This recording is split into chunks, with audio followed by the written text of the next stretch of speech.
Hey, this is Tom with Buncombe Shinola. Today we eulogize Clem Burke, drummer of Blondie and so many other projects, and of course, notoriously as ELVIS Ramone, fill-in Ramones drummer for 2 shows, little over 2 weeks. As my buddy Steve here said, ELVIS Ramone has left the building. I can't overstate that I thought he was an amazing drummer. Parallel Lines by Blondie was one of the first LPs that I was obsessed with as a kid. And, it's just one of those, and the drumming is so phenomenal and versatile on those recordings. It's just one of those records when I listen to, I just have every fill, every beat, everything just totally committed to memory, It's a huge loss. Such a huge talent, and he afforded his efforts to such a wide array of different projects, and he was great at everything. There's great footage of him playing kink stuff. There's great footage of him playing with the Eurythmics. I would describe it as post-British invasion punch with sort of new wave flash. Lots of people are saying he was probably the best drummer of punk rock, first wave. To me, he's just one of the greatest rock drummers, period. He's the sort of guy that the night Keith Moon died, Blondie was on tour, he smashed his drum set, in tribute, It's like, that was for the greatest fucking drummer that ever lived, He's just that sort of guy, and it's hate to think of him not being around, but what I wanted to do today is, his days in the Ramones are quite a bone of contention for that band's fandom. Let's see here. The Ramones had a couple big shows lined up in New York City while Richie was still in the band. I guess that would be August 14th and the 15th. And he was interested in getting more pay, or as the story goes, getting more merch money. And when they said no, he said, well, I'm not doing these big shows. It's been theorized that he was hoping that they would cave in and, pay him more for those shows. That's not certain. But he was out of the band. And they juggled with, well, what should we do? What should we do? It's hard to say in retrospect how long they were thinking that Clem would join the band for, but I thought the idea of naming him Elvis Ramone was pretty humorous. They went ahead and did one photo shoot with George Dubose. I'm not sure I'm saying his name right, Dubose. But you'll see those pictures popping up here. His work is fantastic. I'll link up to his work elsewhere so you can check it out. He's a great photographer. Did most of the late era classic Ramones imagery. But, the feeling amongst Ramones fans is that he didn't do great at these shows. In fact, when they talk about the people who've been the Ramones, some people object to him even being listed, as he only played the 2 shows, and obviously he was a hugely successful musician outside of his time with the Ramones. So it's kind of like in baseball where you want to have an asterisk on something, right? But I consider him a genuine Ramone. And I feel like if Marky hadn't resurfaced ready, sober to rejoin, that they probably would have persevered with Clem on drums longer than they did. Fortunately, the 2 shows in question, we have bootlegs of. They're bootleg recordings. They're widely available. What I was going to do now is I was going to go ahead and react to those shows. This is going to be this could potentially be a really long video.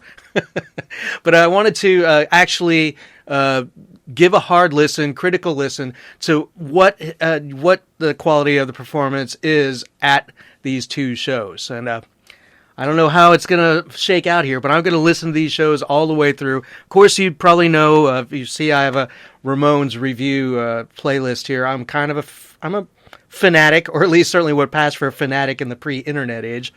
But I have a pretty good familiarity with the Ramones changing set lists, throughout the years, and the different types of performances, different type of bootlegs, what eras sound good, what songs are likely to only play once, the songs are just, et cetera, et cetera, et cetera.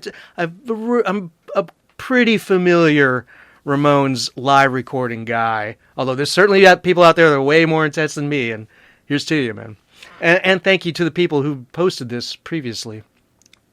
But what I'm going to do now is, first there's a clip on YouTube that is a very short clip that is supposedly a pretty egregious error. I'm going to react to that first, and then what I'm going to do is I'm going to listen to the entirety of these two shows all the way through, and just bullshit all the way through, and hopefully it'll be fun, and hopefully it'll be enlightening, and hopefully it'll be something worth debating, or just want to add to the debate or defense of Clem's performance at these two shows. He clearly thought it was he clearly liked the idea, and when discussing it in retrospect, he still seemed really happy that he'd done it. He did note that it wasn't easy operating within the dysfunctional logistics of the group dynamic, and he's definitely said that they went ahead and did. They canceled those two shows on the dates I said, and then they did They did shows later with Clem 2 weeks later. So all this happens in just a few weeks, right? But my feeling is that Clem always said that the preparation for these shows was some of the hardest work he ever did for any gig ever. And I play some Ramones drums covers myself, and I can tell you it's ain't easy. It ain't easy. But yeah, so let's, without further ado, first we're going to listen to this brief snippet that I think on YouTube is just called, Elvis Makes a Mistake or something. And then we're going to listen to the two shows in their entirety with my commentary. Okay, so I guess this video exists to capture supposedly a particularly egregious error by Clem on one of the shows. I'm not sure which show this is yet. We can insert a text in right here after we find out, but I guess we'll find out when we listen to both shows all the way through, because they have to stop and start a song. So, all right, let her rip there, sweaty.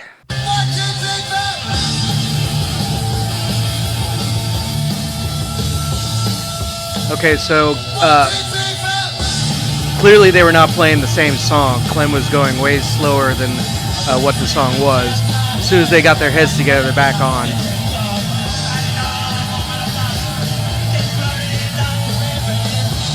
I mean, it's pretty interesting. This is more towards Tommy era, late Tommy era, or early Marky era speed. It's not what I would call slow. It's certainly slower than Richie, but still pretty perky.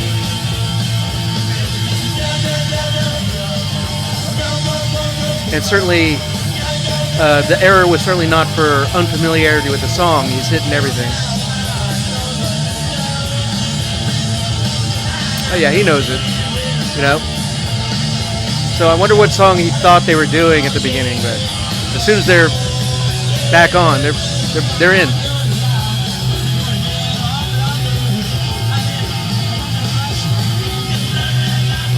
So a bunch of bootlegs from the 80s are about this. Unless they're from the board, they usually sound like this, recorded on Walkmans.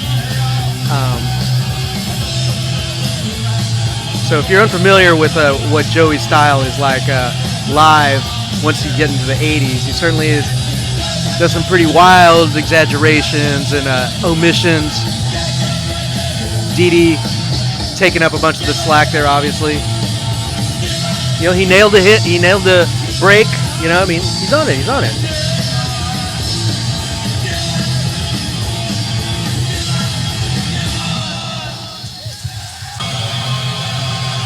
And glad to see you go into Cretin Hop.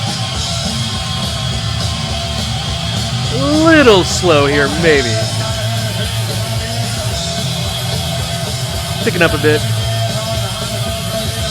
I mean, I'm sure there's like a first wave fans of the band who are thinking to themselves, that's the right speed, right? It's only like kids that got used to them playing Richie speed or second era Marquis that are used to them playing at this absurdly fast speed, right?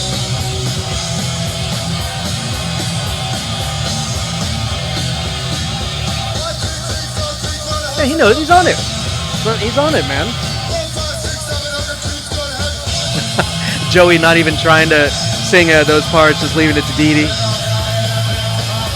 Yeah, right there, Joey. That's definitely what my bud Nathan Hay used to call Space Jam vocals. He's just like, how come he's not singing the melody of the song? It's like, you know, over the years, like Joey just started doing these really bizarre, exaggerated improvisations, often aided by a really crazy sort of like a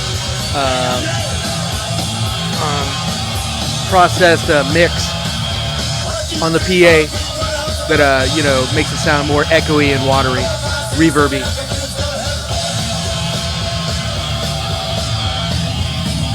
Oh, whoever's filming is moving. Oh, little flourish at the end there. You know, that's something that you know. We'll see how many more of those we are as we go through those shows all the way through. So again, I mean, I think whoever put just these two songs up wanted to capture a bad mistake, you know, and certainly over the entire recorded course of the Ramones concert history, once you're past 1976 or whatever, you know, I mean, they hardly ever train crash on stage, you know, just be like, oh, we got to stop and start over, you know, I mean, I don't know, from like the late 70s on, that probably happens less than a dozen times. Some other insane, like Ramones bootleg fanatic, chime in here and let me know how many spots there are in all of their career where they just had to stop and start over. There's not really a lot, you know. It's pretty astonishing, really. Okay, so that was revealing, you know, as again, what some people will probably say that was a really bad error, but I would say it's not really doing much to detriment of his technique. I mean, the band sounds right, you know. It's maybe a smidge, you know, definitely it's slower than Richie, but not wrong, you know. So okay, so we're gonna dive into these shows all the way through. We got Providence on the 28th and Trenton on the 29th. Again, I don't know if we're going to leave in all of this show. We're going to edit it down. We'll see what happens later. But yeah, this should be interesting. All right, here we go. August 28th at the Living Room in Providence, Rhode Island. So we got that shit to start. Okay, here we go. The Ramones, August 1987 at the Living Room in Providence, Rhode Island. Let's see how Elvis Ramone did.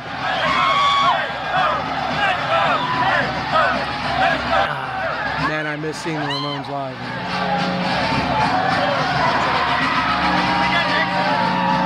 Where's Ennio Morricone? Cheesy try. Where's Good, Bad, the Ugly?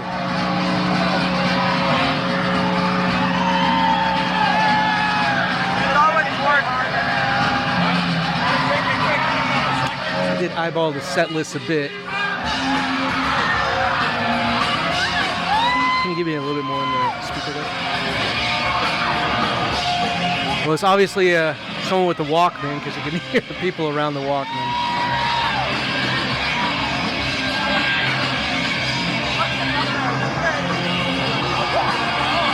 A little bit more if you don't mind. So yeah, he's oh, you hit that right? There's a pretty odd time signature in the second part of this song. Makes a very strange choice for an opener. He's doing it pretty good. No one beats Richie at this song, though. Nobody beats Richie.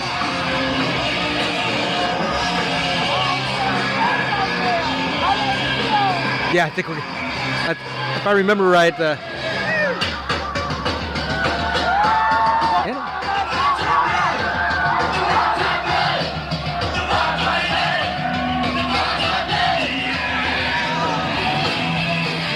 again, not exactly what I would call slow, but obviously slower than Richie. I'm pretty sure the first comment in this clip, by the way, thank you to the people that were using these clips from. We're going to link you back up so you can listen to these shows and clips without me talking. But one of the first comments is a guy that he says, "Oh, you can hear me. I'm standing right next to her. I'm really." But what are you gonna do? Sneaking in Walkmans. What are you gonna do in the '80s, right? At least they're pitch correct. A bunch of bootlegs recorded in the '80s on Walkmans are at the wrong speed. And even though you can easily fix that now, people still post them to YouTube at the wrong tempo.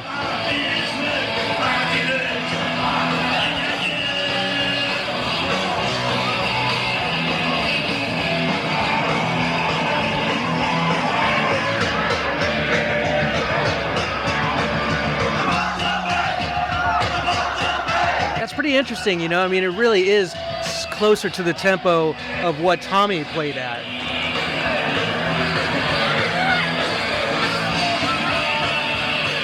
I mean, it's pretty odd to listen to it after the post hardcore pandemonium of the Ritchie era and even the later Markey era. But I mean, you know, if we were saying this was a bootleg from 1978, you wouldn't be saying, this is too slow. It's right.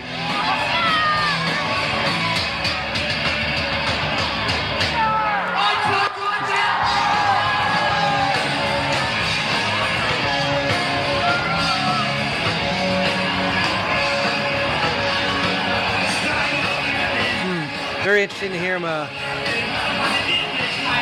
hitting this early, quick one. That is to say, sort of a early Ramones pushing towards hardcore era tempos.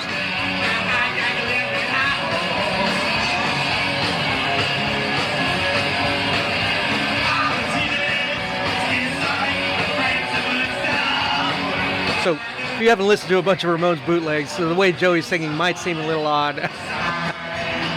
Definitely froggy, definitely tries to be sort of a throated roar a lot, you know, and very bizarre.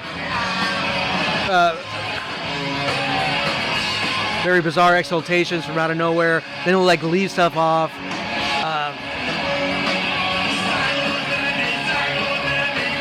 It's pretty on right here. This is pretty good. This is pretty good.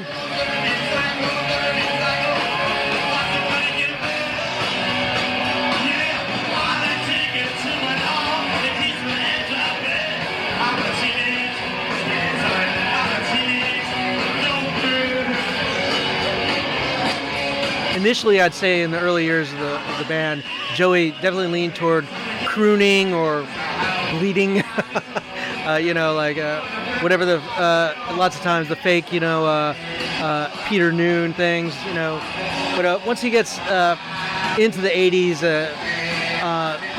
definitely sort of absorbs a slightly more macho, more hard rock kind of attack on the vocals, you know.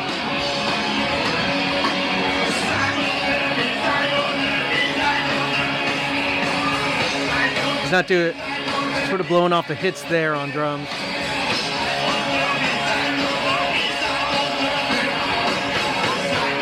Up. So there's our first miss, I think. There as Clem tried to stop a bar early. Hey, this is the debut with Clem Burke back there, you know. But he kept going, didn't cheese it totally.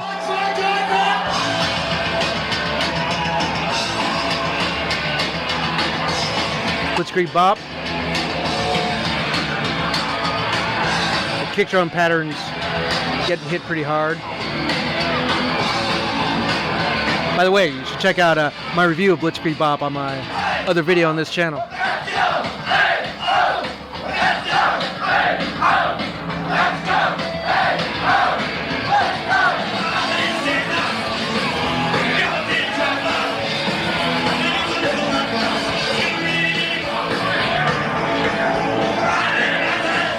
I think it's the crowd unison roar that's actually cramping the sound of the music from getting to the tiny mic on the Walkman.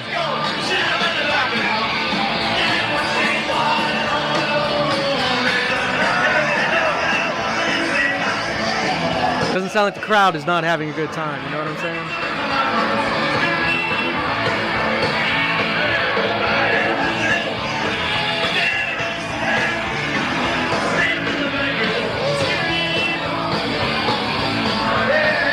after Markey finally returned, I'd say there was an attempt to sort of approach the speed that Ritchie had been playing. I think they eventually backed off a little and settled it just slightly below Ritchie's speed until the rest of the end of their career.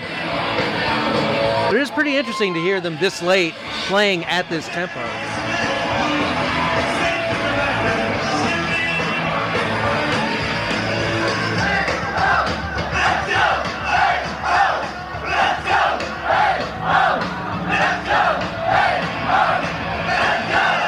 Of course, 100% on point there. Surely a song he's heard a million times.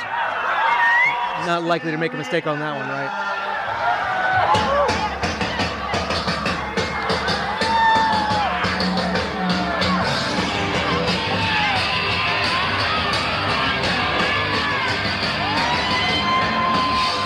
Pretty interesting to see how he's handling this.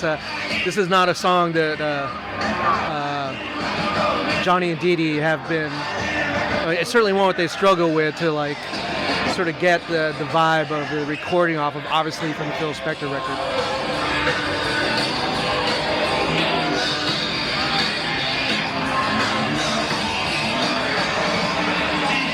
But it's right up Clem's alley though, so this is going pretty good.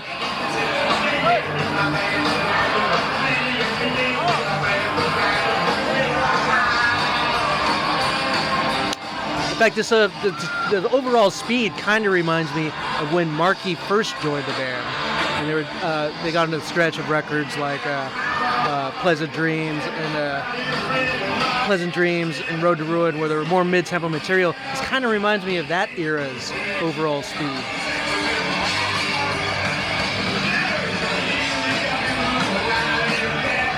And Clem was so good.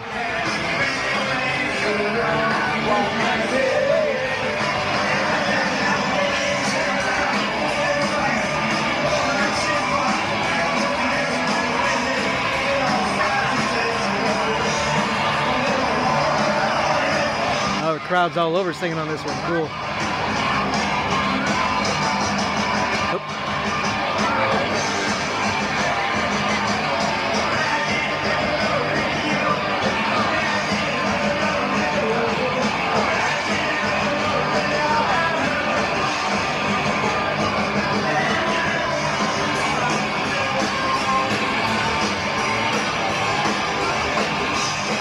Joey seems like he's feeding off the crowd a bit.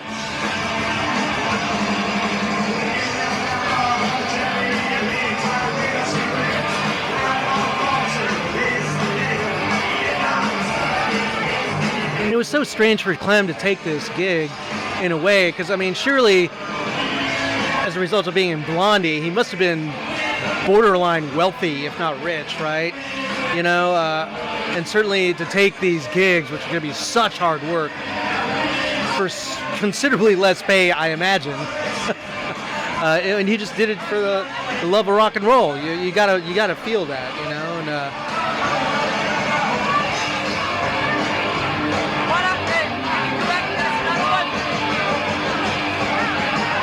that's twice Clem has sort of like fumbled a bit going into the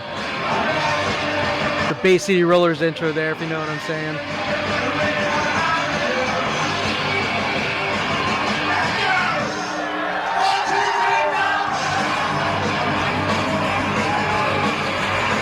Oh, this is one of the big curveballs. This is Freak of Nature from Animal Boy.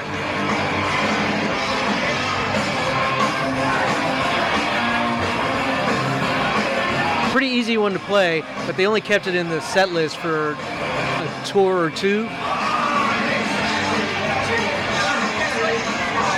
It's pretty cool to hear this.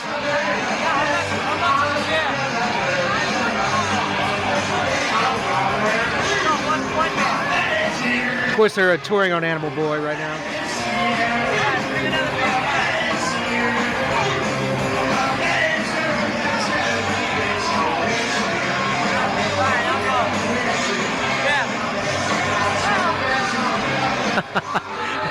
The Walkman's picking up the people holding the tape player so much better than the band. Oh.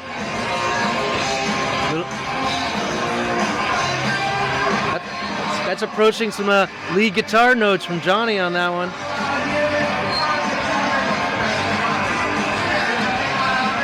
I mean, this song's a piece of cake, don't get me wrong, but Clem is 100% on this. This is great.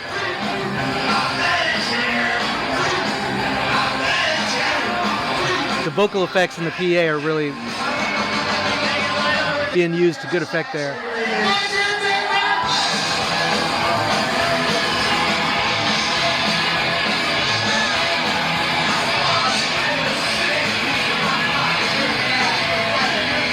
Oh, they're doing Gimme shock treatment. This is this one is so much slower than they were usually doing it by this point. I didn't recognize it for a second.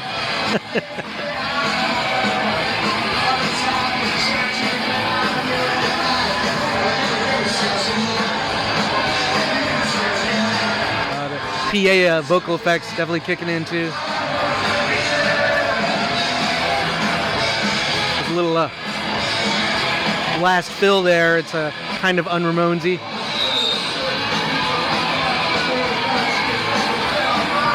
Yeah, this is okay. Fair enough. This is the first one I'd say is too slow.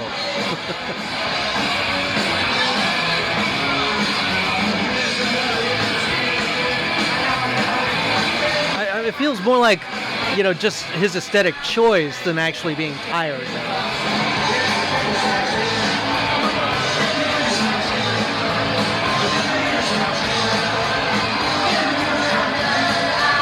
And again, you know, Johnny's described these shows as a disaster.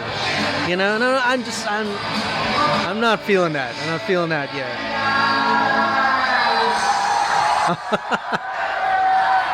Joey was cool at the end there.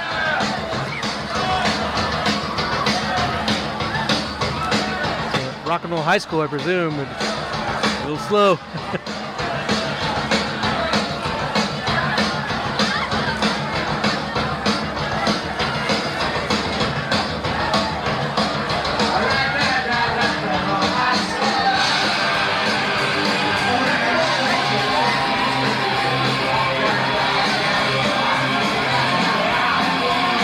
Again, the second song in a row that I would say is maybe a little too slow. But again, they were going so fast with Richie. I mean, they often said that like the same set had lost like a couple minutes off of its runtime. They were going that much faster, right?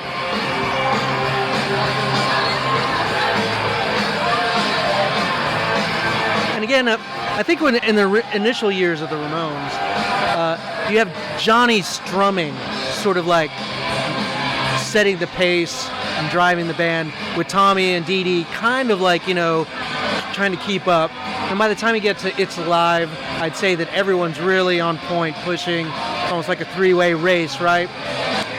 And then Marky comes in, and I'd say like Johnny starts to hold back a little and sort of like let the drumming push it, with him sort of like, you know, conserving energy more a little bit, the same way Joey would on vocals. So then we're past that point now where they were getting used to doing really fast, but still conserving energy, and now they're back to their sort of original tempo, and they're sort of like, I think you could feel that they're kind of struggling to get back to where their original approach initially stemmed from.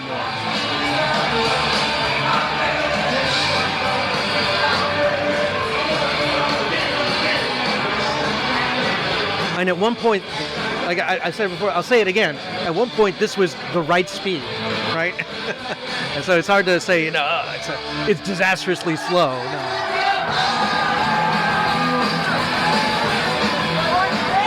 There you go. Sedated. A little bit of extra fills.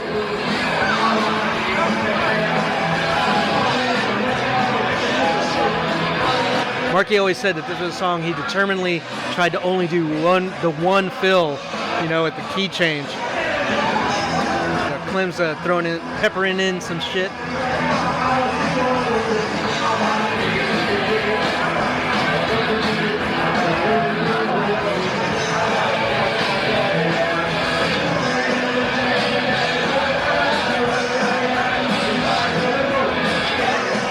it's it's interesting to just hear where like a normal rock and roll drummer would be playing the songs like.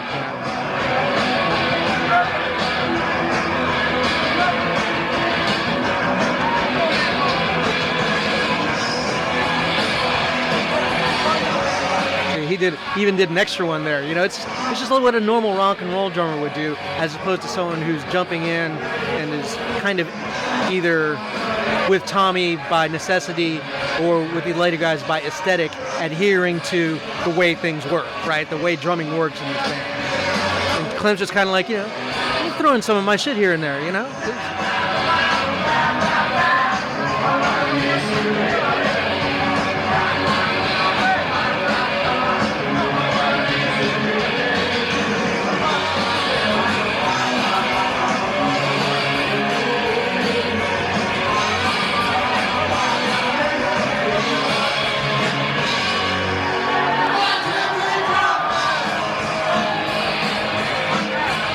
KKK.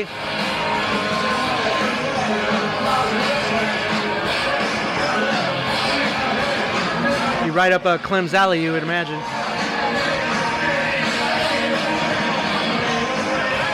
And this one has quite a bit of fills in it, so we'll see if he takes some big plates away from the buffet.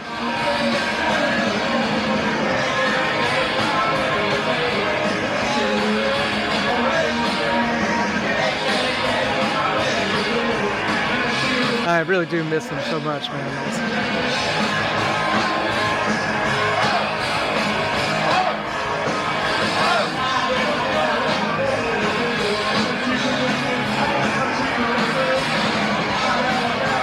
Extra fills.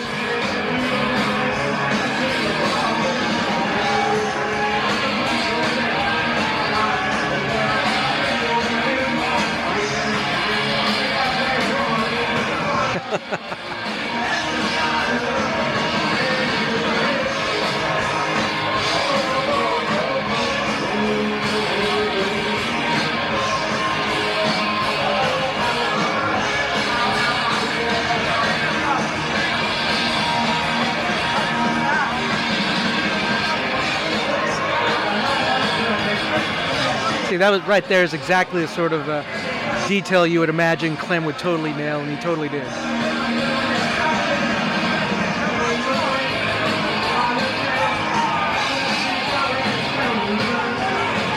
And he's, in a way, he's also not doing some of Marky's fills.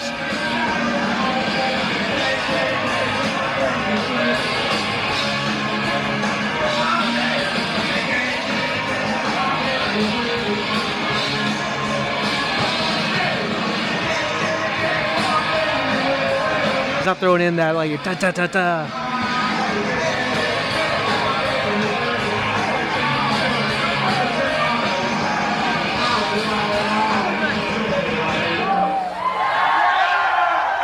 Honestly, I thought that went pretty good, but it probably illustrates pretty well why he would never be the full-time replacement drummer for the band, because he just has his own personality, and it's he's obviously used to like bringing it to the stuff he's working on. And eventually the Ramones would have to find someone to go back to just the precision of the concept.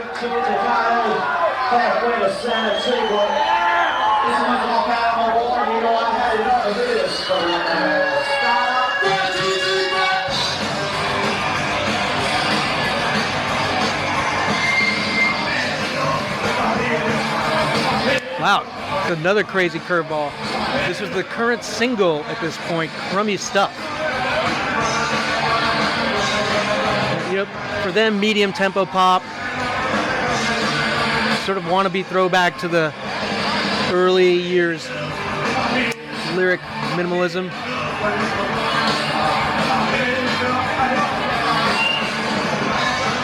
Again, right up Clem's alley,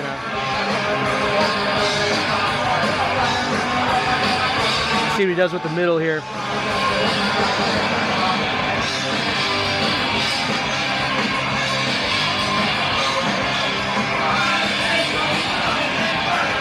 So he's obviously done his work even on the more recent material.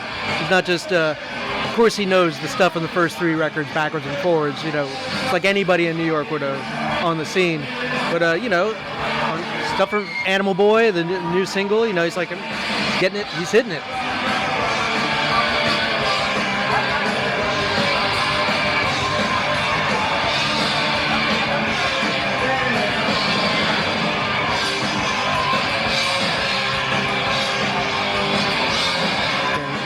He's nailing his spotlight here.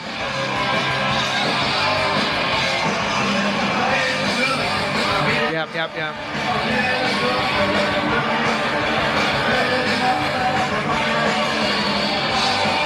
I don't know. They probably did this one just part of this tour, really.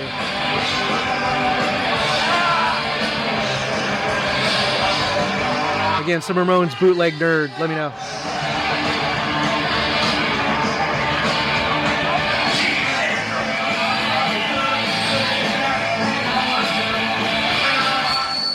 Oh, hey, the monitor men are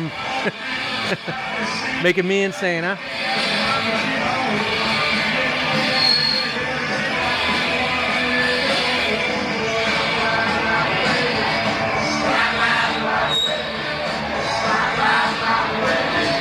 This is probably the fastest he's done one of the early songs. And you can tell he's making the distinction between crummy stuff, sort of medium fast, versus a song that was brisk originally but now is sped up. You know, I mean, he knows that there's degrees. He's totally nailing this.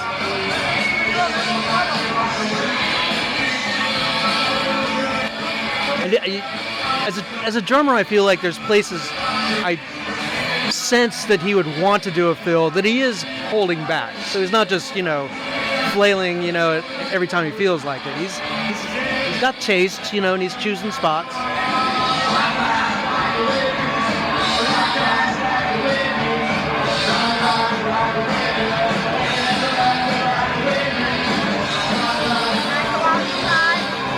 Oh, Joey made a mistake there.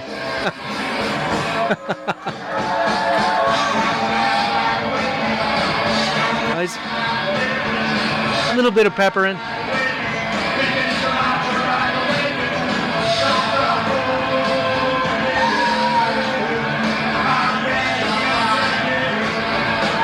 Now those are some nutty Space Jam vocals from Joey there. That one's cool. Oh, we're gonna do Love Kills. Dee Dee's gonna sing. Again, this is current material. Yeah, he's done his homework. He's done his homework.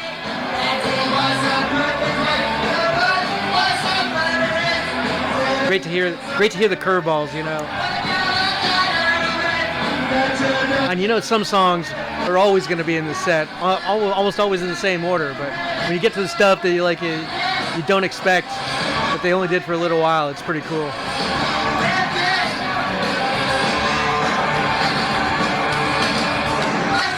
I don't know if you've seen that video of Joey's band Sniper. I should probably do a commentary on that too, huh? But one of the songs sounds quite a bit like this. It might be the one called Cocksucker, but you know, I think it is Cocksucker. I need to get demonetized. At my low numbers, I can't afford to get demonetized. That sounds great.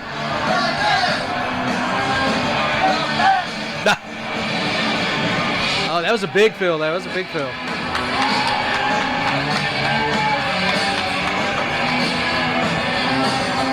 Seems like they're warming up.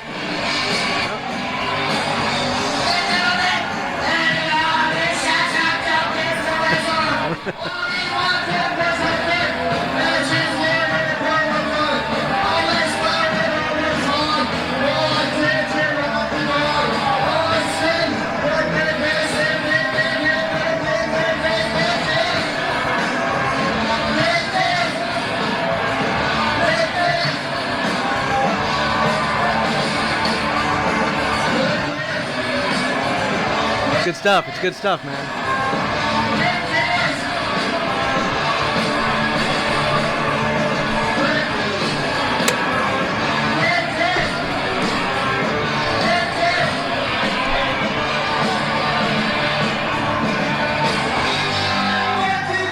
watching the record. From Sheena.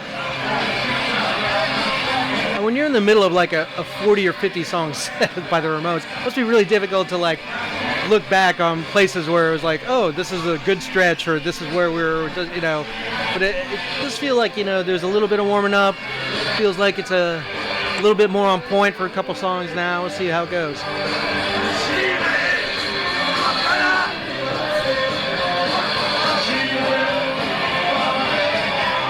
And of all their early material, this might be the single song that got sped up the most ludicrously in the later years. You know, I mean, with Richie and Marky Mark II, they played this song so fast. You know, it just doesn't even feel like, you know, the whole like sort of like push and pull, surfy kind of Beach Boy aspect to it is just gone, right? It's just very quick melodic punk. But again, it's interesting to just hear them, like, after having gone to that extreme, having to, like, pull back to almost like, you know, It's Alive tempo, the slower It's Alive tempos.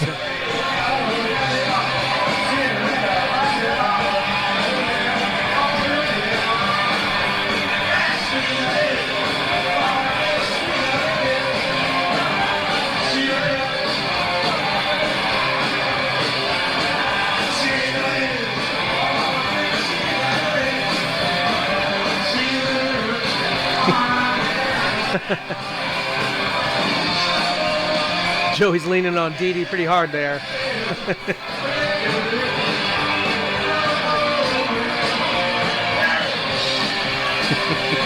Yeah, you know, I mean, they're not. It's not even, you know, 8 years into their career. I mean, Joey's just leaving off entire lines, you know.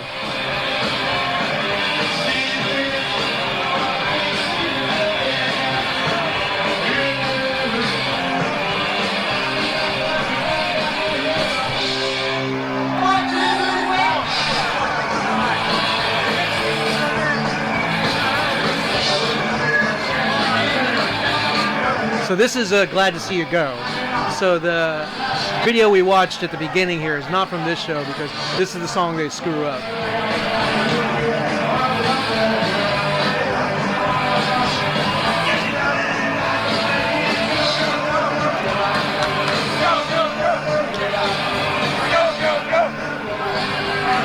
You can hear the guy recording pretty clearly.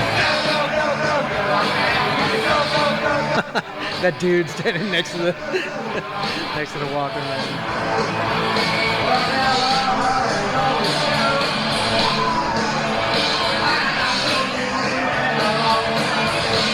Hey, like I said before, obviously a song that Clem's very familiar with.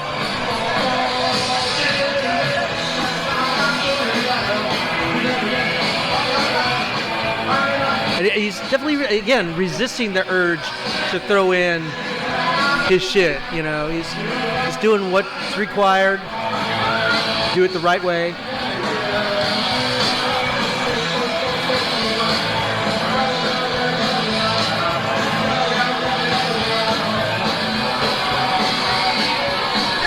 Sounds pretty good.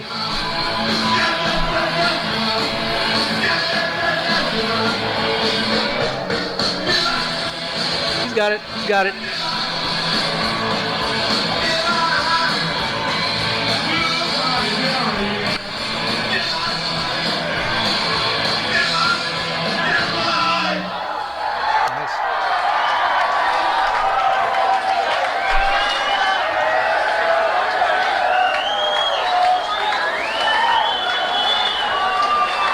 Again, you had maybe a couple weeks to get ready, maybe a week or two. Well,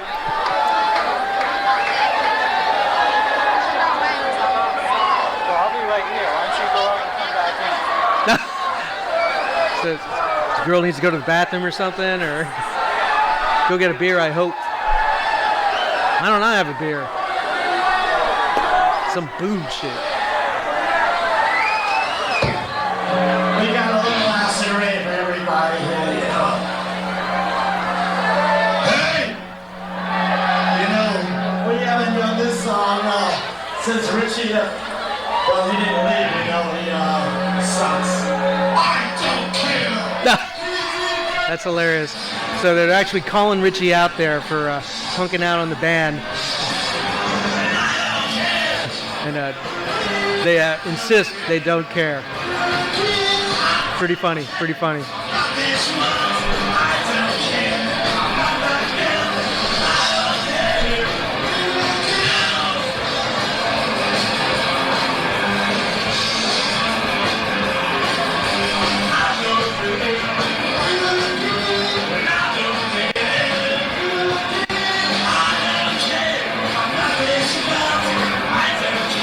Clearly the crowd's packed with real fans, man.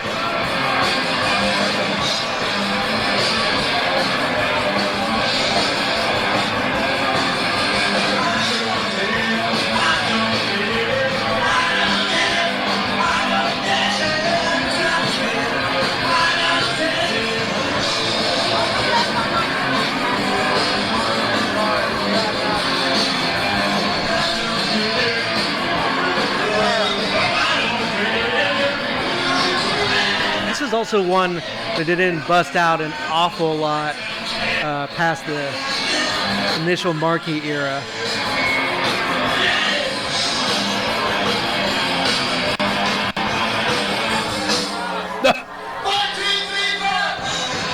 That ending will sneak up on you, huh?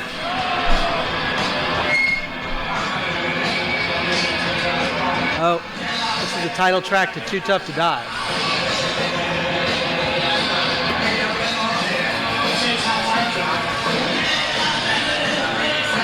So this is one that'll give a CLEM opportunity to show off some.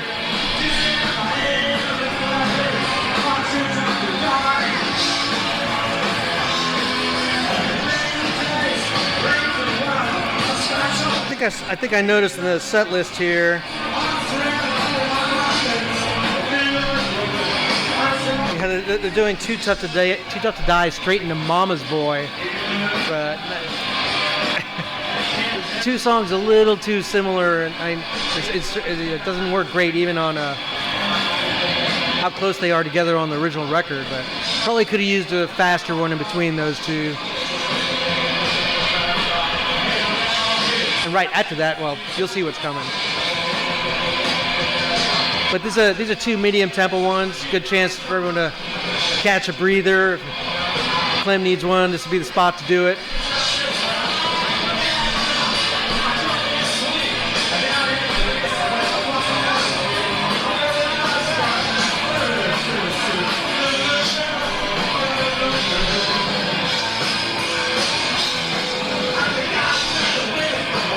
And anytime you get to hear Joey singing material that he hasn't sung 1,000 times already, you know, he's only sung, you know, like a couple dozen times, you know, interesting to like gauge, you know, the effort versus, you know, conservation of energy that happens on the newer material versus the stuff he does, you know, for the south of time.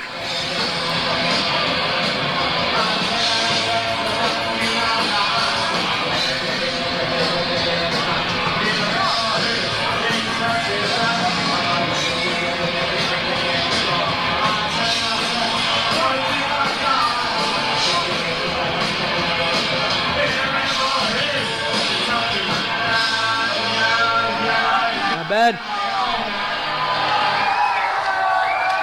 What Johnny was doing there.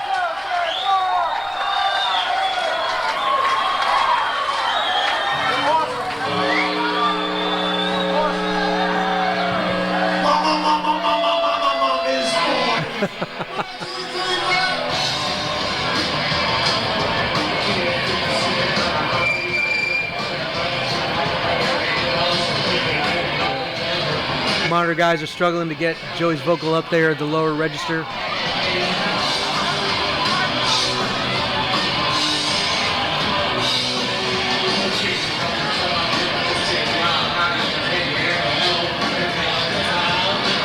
Also, there's a drop in Johnny's guitar tone too that must be tough to compensate for.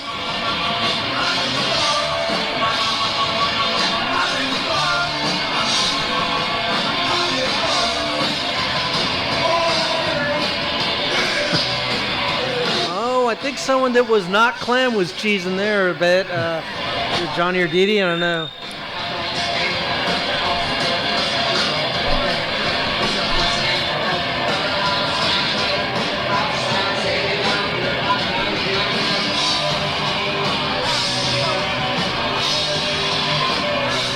This probably just does that, like, you know, guitar player thing, right? You know, it's like whenever you screw up, you just look over at the drummer pissed, right?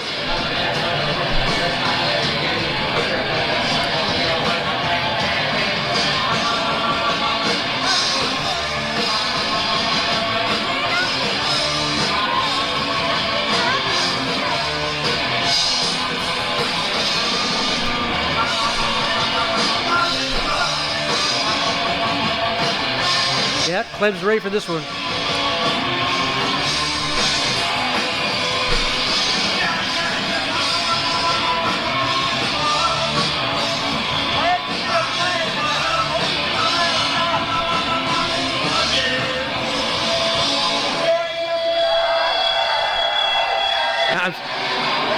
Oh.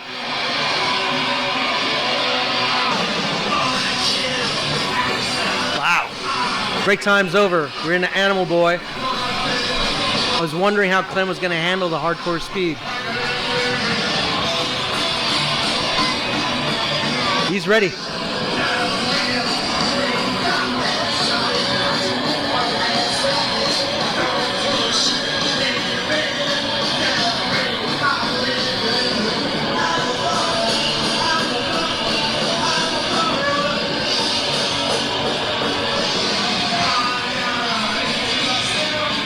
You know, I'm so glad these recordings exist.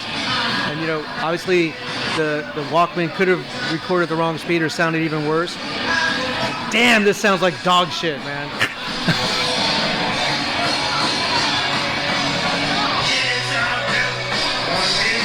He's got it. He's on it.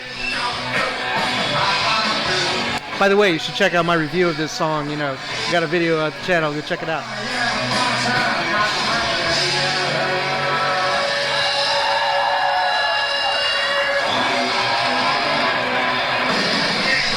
Nice. This is faster than I thought they were going to do it.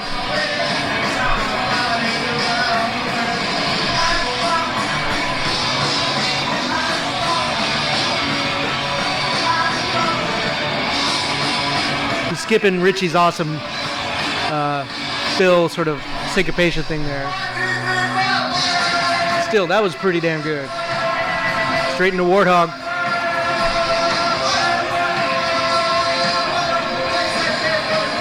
Be interesting to see the last 30 seconds of this song. That's definitely pretty intense rhythmically, and where big drum fills happen.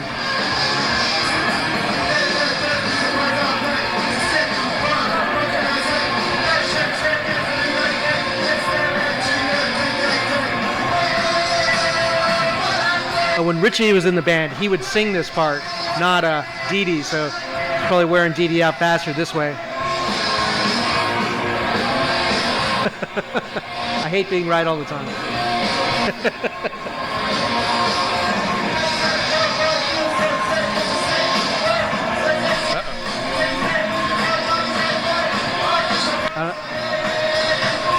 Did they throw in extra bars because he lost his mic? I don't know. That was odd. That was odd.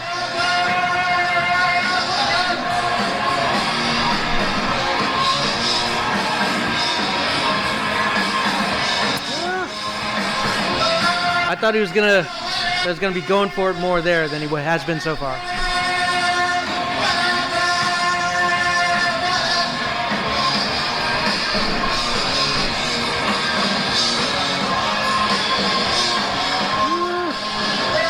I was expecting him to go a little crazier there, a little crazy.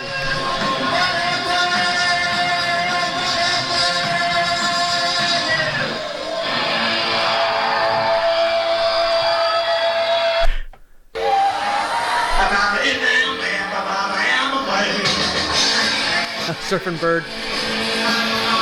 So the challenge here is just to keep count, you know, with Joey barely singing the lines in any way that, you know, the original does, right?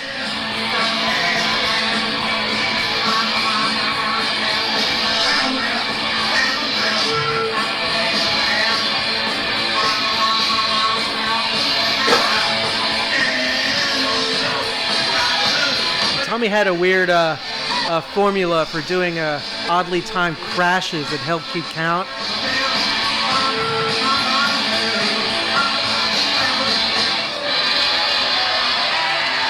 Oh, we don't have all that song. That's where the tape flip is, they were talking about it.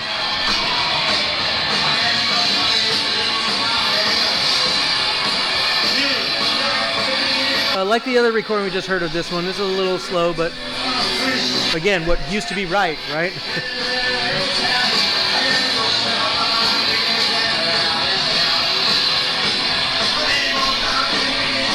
And the first time I saw the Ramones was actually with Richie, right?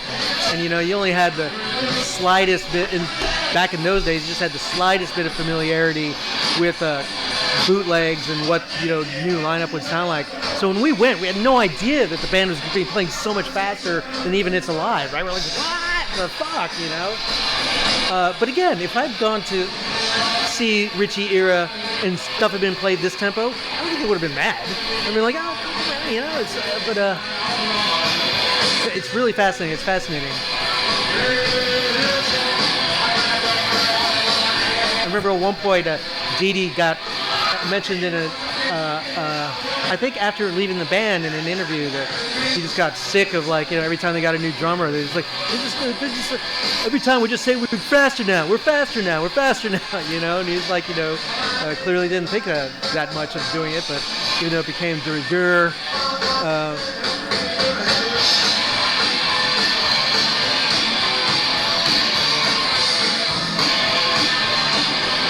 again, it almost like Johnny almost blew it there, it sounded like.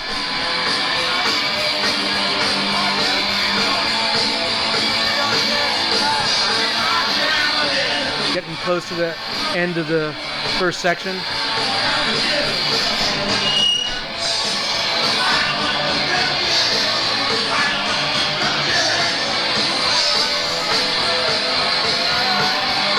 This sounds great.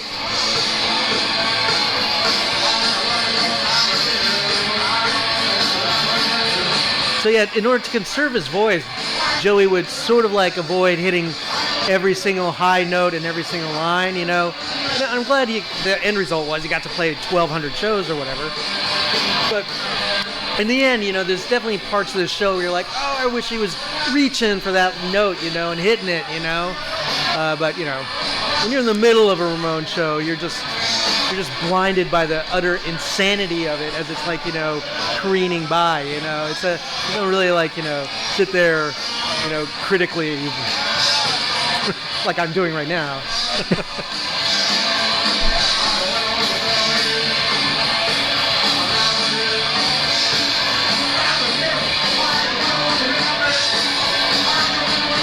Yeah, forget about those oohs.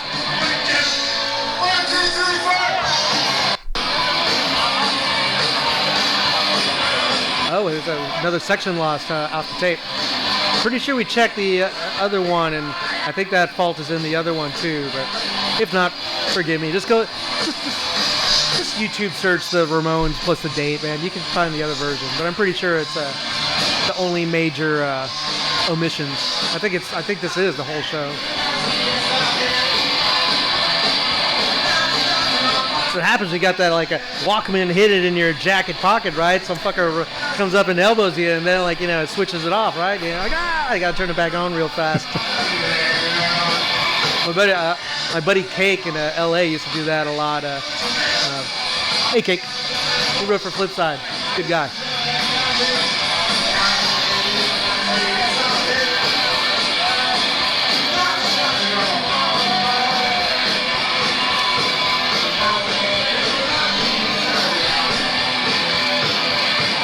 And again, it's very interesting. I mean, I'm sure their bone of contention in retrospect was that, like, you know, let's see how the end of this song goes.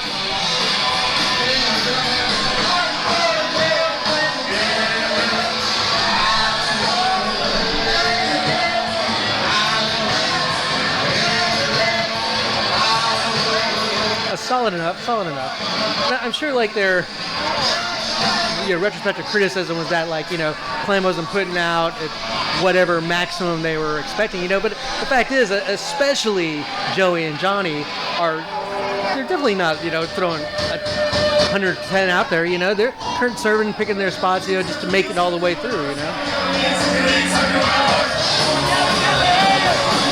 This is pretty quick.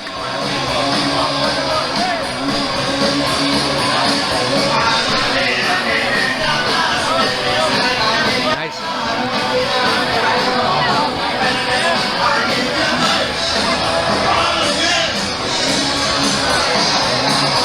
Again, you could tell there's places he would do a fill maybe, but he's not. He's avoiding it. You know, staying true to the concept.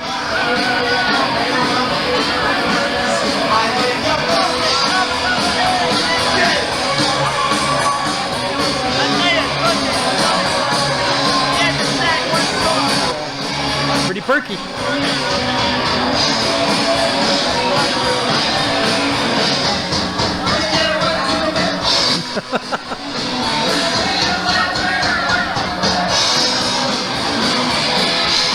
GD's mic turn off? Oh, and Joey didn't even sing that part, of course. So.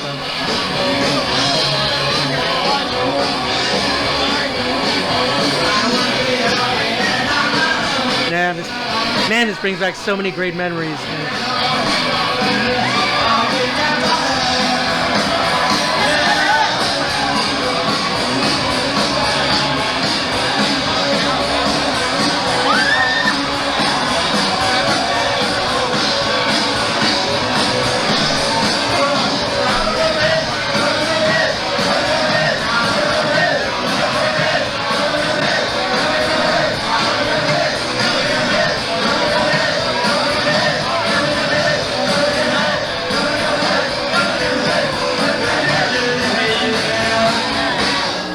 Damn good, man. You doing okay on the camera battery there, Bitter?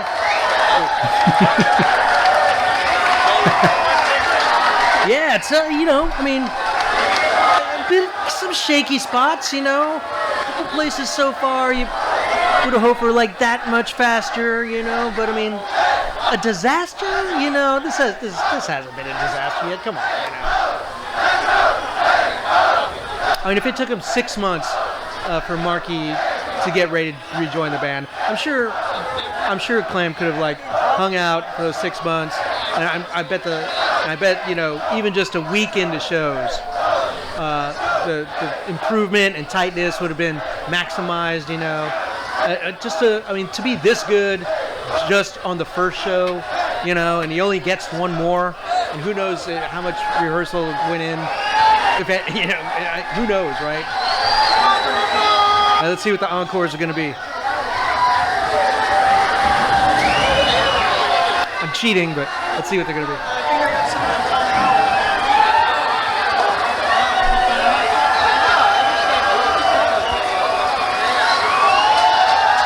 Interesting.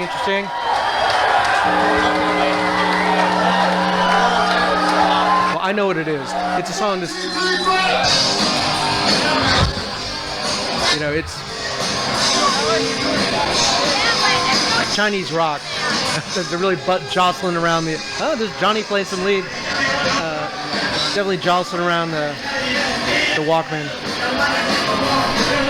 But of course, you know, as much as anyone on the New York scene at the time, Clem is completely familiar with this track, and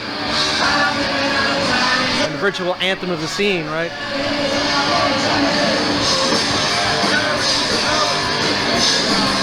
And of course, Clem was a huge Heartbreakers fan.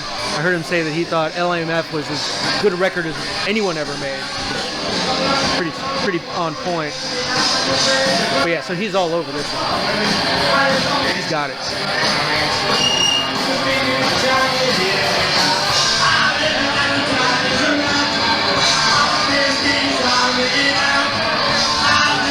New York Dolls too. We just lost Johansson recently too, man. Just miss all those guys so much too, man.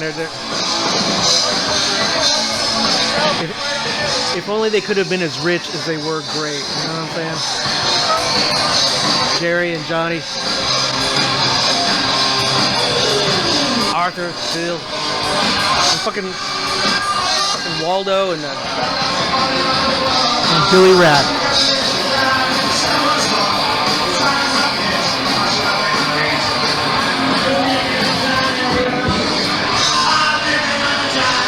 They handled that odd middle eight pretty well, sort of midway between the Heartbreakers and the Ramones versions. Very weird time.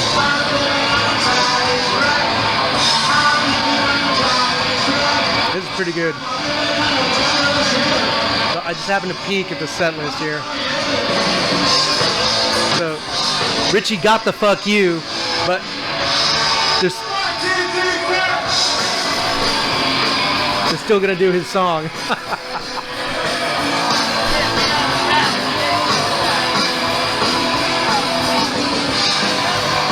Pretty quick. Wow.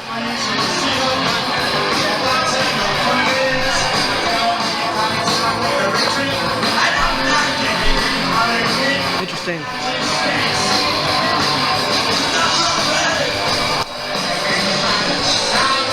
I guess if you're replacing the drummer, right, you know, if you're gonna do his song, you want to outdo him, right?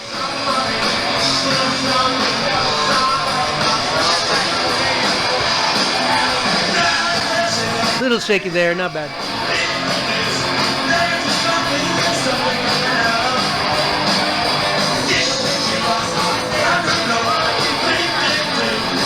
Again, you know, I mean, I can't find any other way to say it, but Joey's just so much more engaged on songs he's less sick of, you know?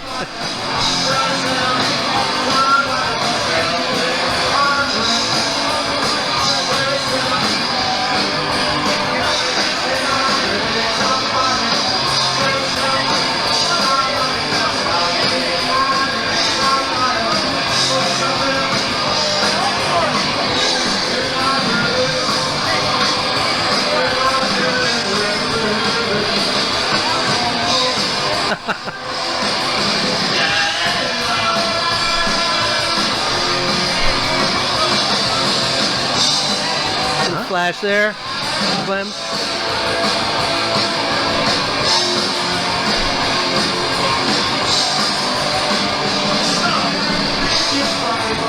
Johnny decided to pass on doing too many leads on this show.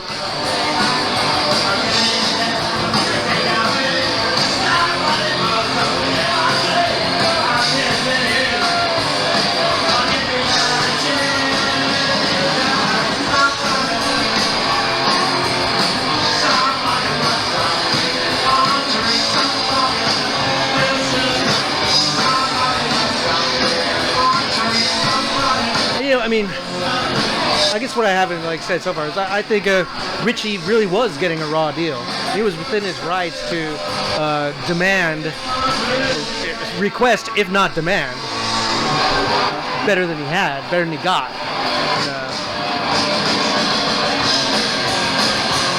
I mean, it's certainly a sort of thing that would leave a guy, anybody, bitter. I'm just glad, you know, the time has come around and everyone knows that, you know, Richie's important. This time the band was important. That fucker is a great drummer, man. And I hope he got some money too. Okay, so they're ending this encore with Bonzo.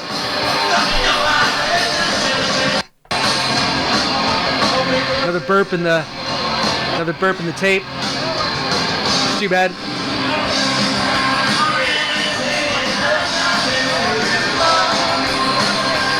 Hey, you know, Steve, I think I'd like to check and see if this one's also clipped in the other clip, okay? So this is definitely...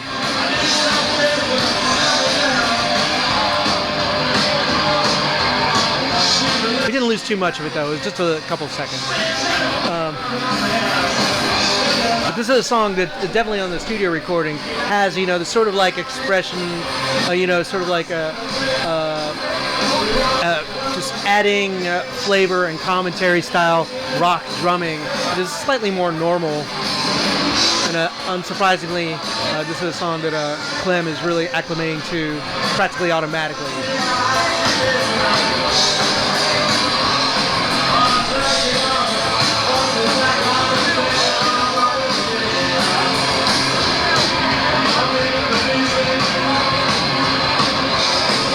Oh, he took a pass on the big fill though. He took a pass.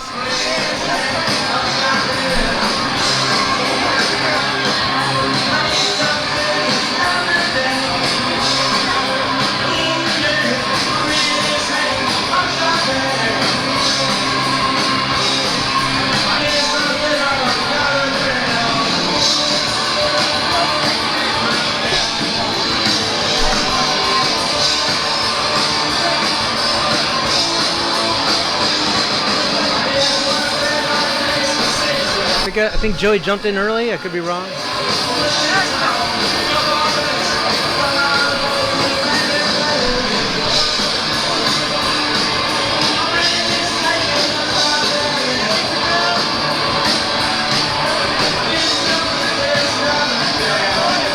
I think the high notes here, another thing that Richie took on vocals, definitely like, you know, oh, who's going to cover that, right?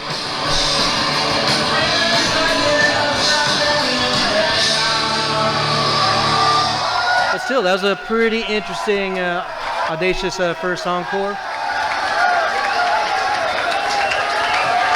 I'm going to cheat and look.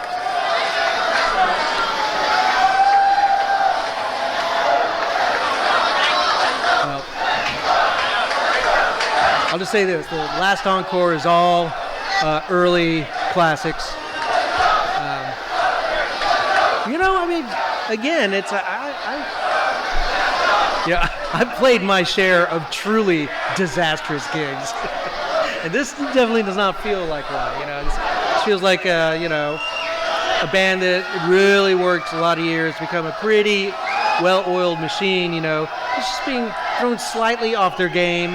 You know, as someone that's more ready than they should be for as little time as they had to prepare, you know, but they're still, you know, just grumbly because, you know, stuff isn't perfect for one show, right?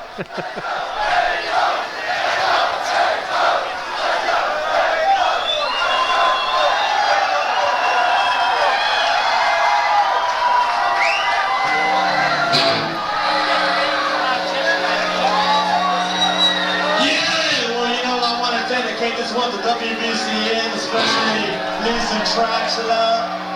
Hey, son, do you wanna? Science. Hilarious.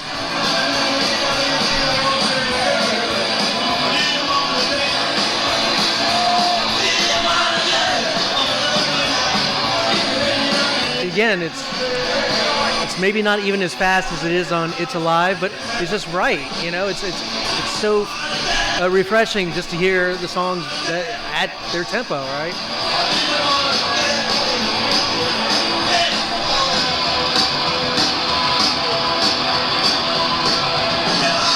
Oh, little blast fill there.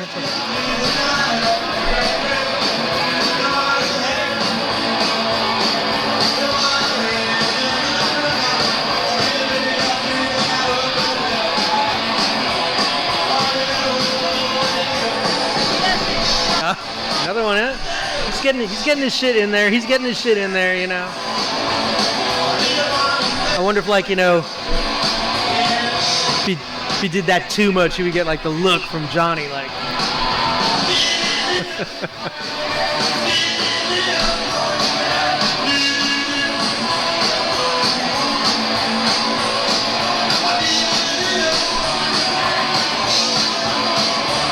Again, Joey just omitting entire phrases, counting on the crowd to cover them, which they do.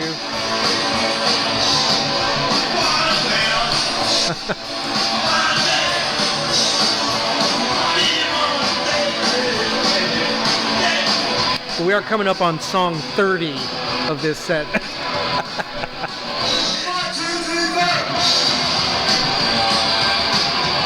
Oh, this is interesting. There's been a lot of sort of lead guitars from Johnny. And California Sun has basically his most difficult guitar figure.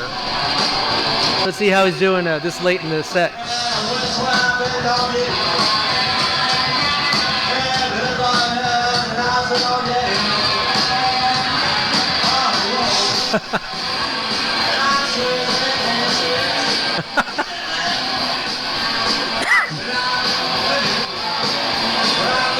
Joey seemed to be getting borderline tired of this song, even in the movie Rock and Roll High School already, right? So he's definitely doing some goofyisms on the vocals. Johnny's hitting the lick right on, you know, but of course, you know, with Clem sort of playing it, you know, a moderate more tempo, you know, it's not quite as infuriatingly demanding, you know.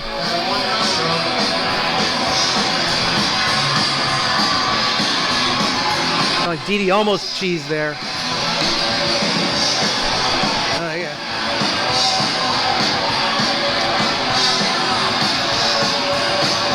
Sometimes in like the beginning of a verse, you'll hear him throwing a fill at the front end. Then he's sort of like, "Oh, I'm not supposed to do that all the time," and he like chills out for the rest of the verse, right? Oh, that wasn't the right pattern there. So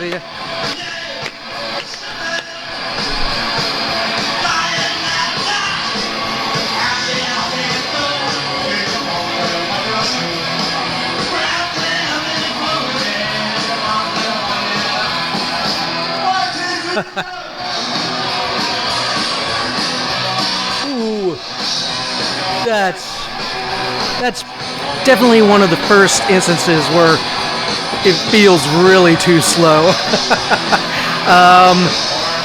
You know, again, after you've heard like a 1,000 Ramones bootlegs, you're sort of used to this one getting pretty quick. But yeah, this is really one of the only instances in this set where I really feel kind of like, oh, a little faster than that, please, please.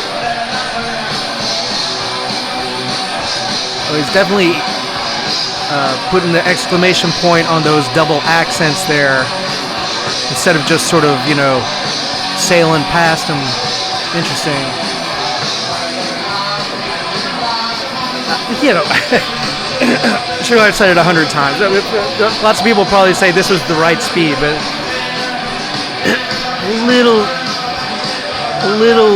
less perky than you would hope for the last song of the set.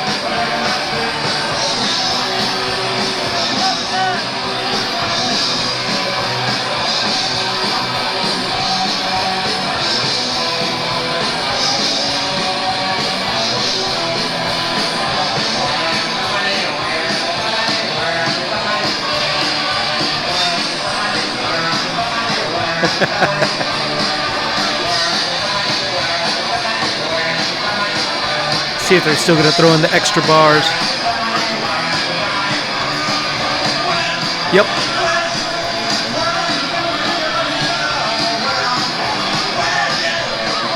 This is a particularly strong section for Richie, but Clem played it pretty straight.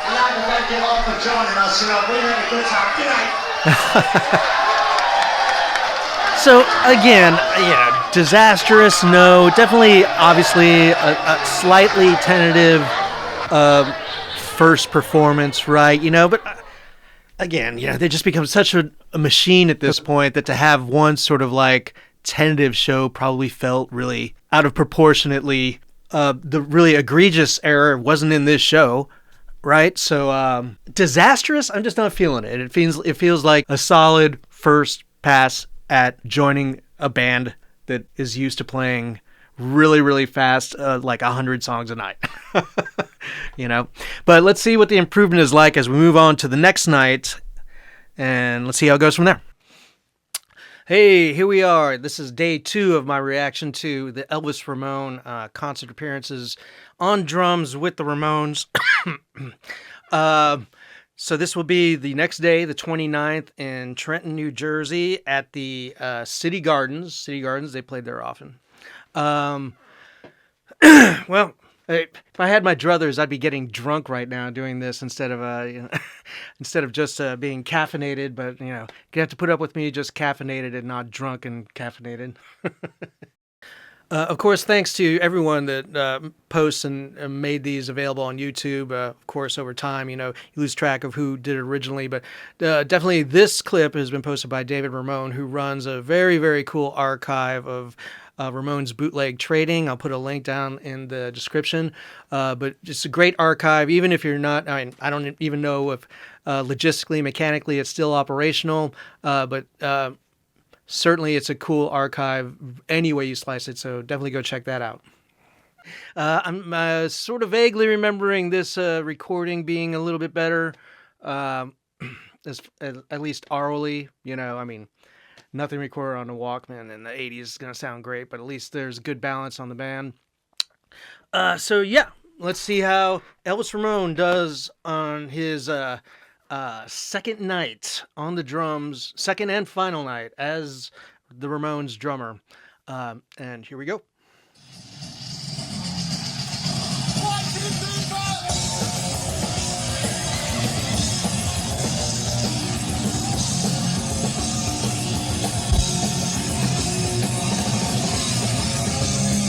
So, Durango 95. He sounded like he's actually settled into like the groove of the second part a little better than on the first one. On the first night. He's doing the fill one section early, but that's all right.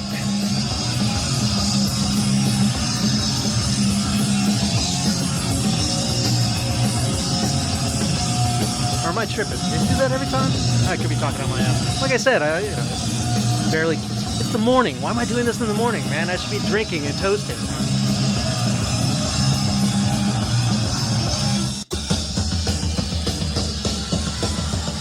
Looks like there was an audio snip of the first second.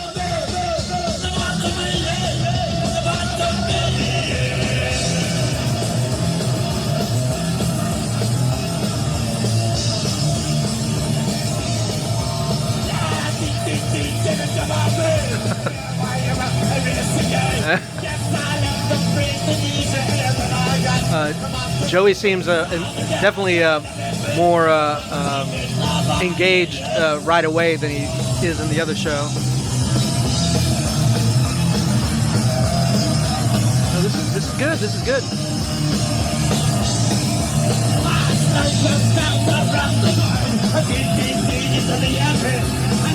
I don't have them right next to each other right now, but this seems a little bit faster than the first night. Memory serves, which with me it never does.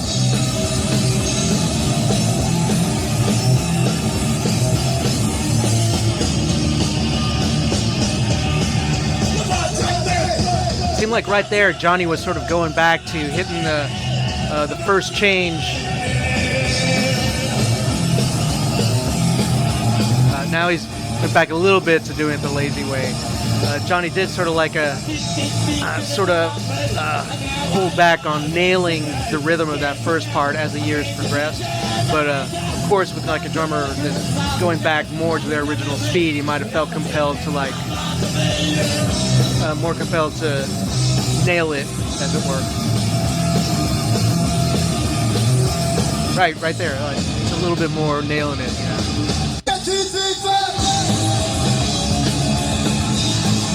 For some reason, seems like we're losing a half second of audio every song. I don't know why someone recording it would have been thinking there was going to be space in between songs, right?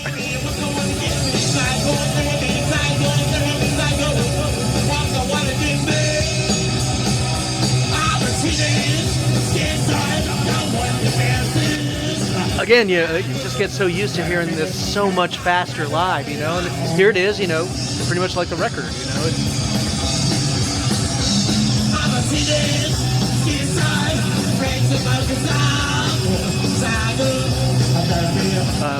Pretty strong out of the gate right here.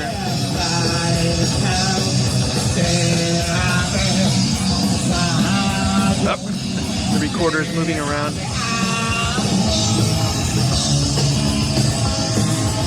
Yeah, I haven't got to the disastrous part yet.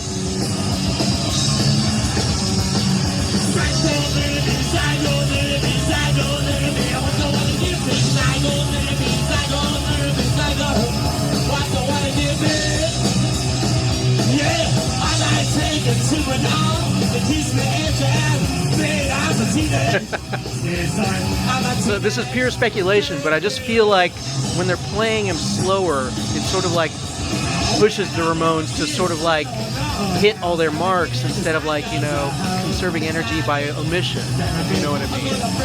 When they're going 1,000,000 miles an hour, there's stuff they leave out just because they're, you know, going by so quick. But here at sort of, you know, more the real speed, you know, it seems like Joey's like trying to hit everything, and it seems like everyone is trying to hit all their strokes a little more, you know. I mean, it could be just speculation to me, but the slower tempo might encourage that. And again, to call this slow is to most humans on Earth, this probably seems like excessively fast rock and roll, right?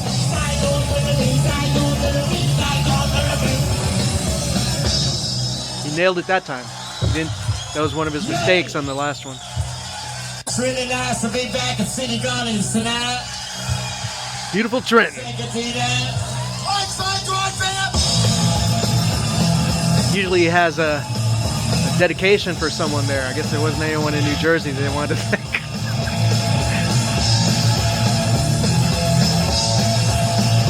Again, I could be tripping, but this seems a little faster than the first show.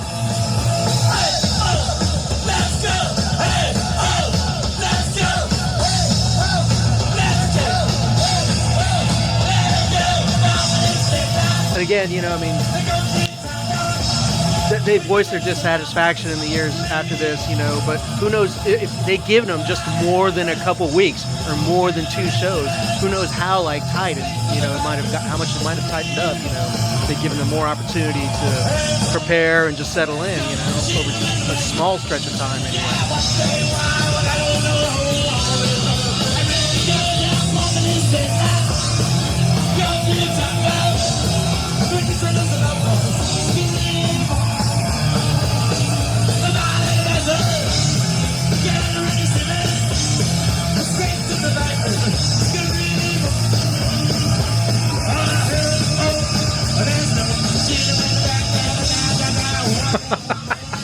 Little Space Jam vocals there from Joey. But again, on overall, it seems like he's trying to hit more of the true melody and not omit as much.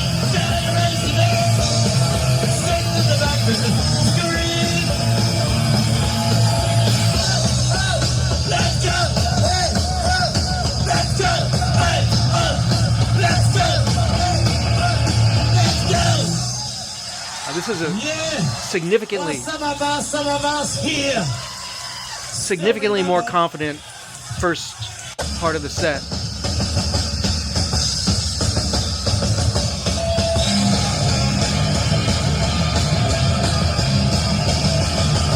Again, I'm not sure if these little spaces in between songs got cut out later by someone editing the clip, or, you know, I mean, again, when you had like a Walkman that you're hidden at a show, you know, it's only got so much batteries, right? So maybe he's trying to conserve energy in between songs, even though there basically is no space in between songs.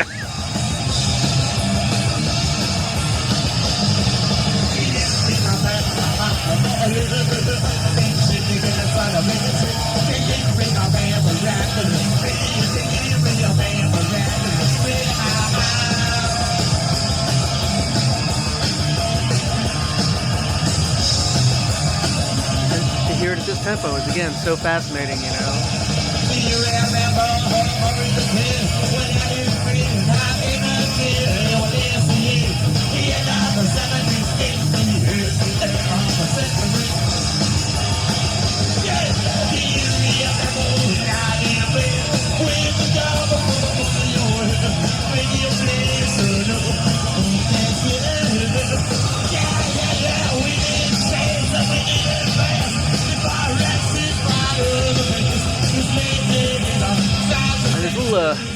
Percussive fills Ritchie and later era Markey were sort of hitting during the choruses that actually Clem is omitting.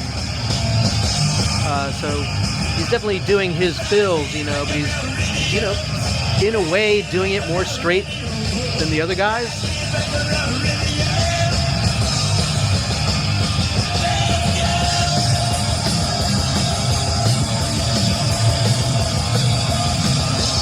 Sounds like he knows it.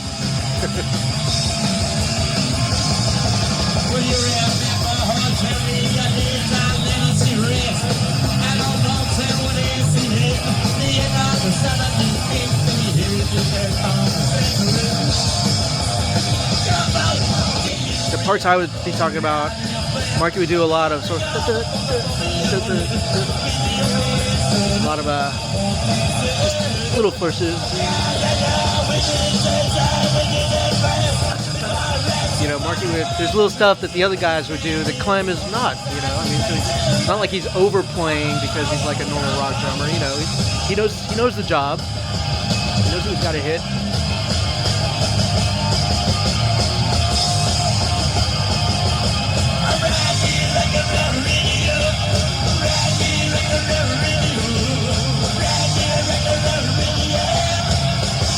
So of course that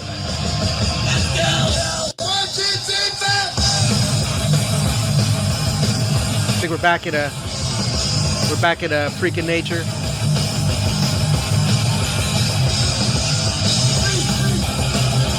Great to hear this live again.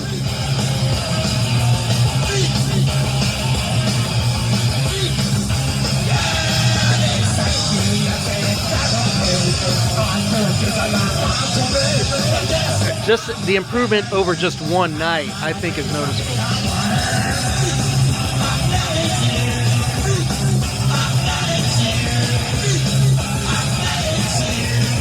And I've noted this before, but they have lost in Richie a backup singer. So I think there's extra stuff peppered all throughout the set that Dee Dee covers that he doesn't normally, and surely that's in the back of Joey's mind as well.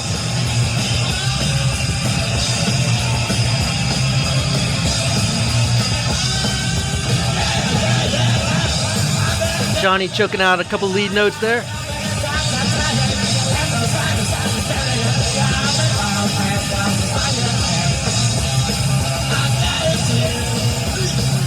And the liquidy, melty mix on Joey's vocals is really pretty far out all the way through the set here.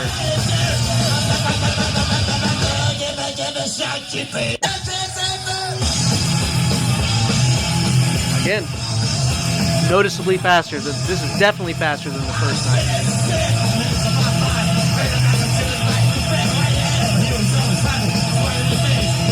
But that the sort of effects that they have on his vocal, the sort of thing that seems like they usually just did in places for emphasis. It seems like it's through a lot of the set, just all the way through in this one, at this era point.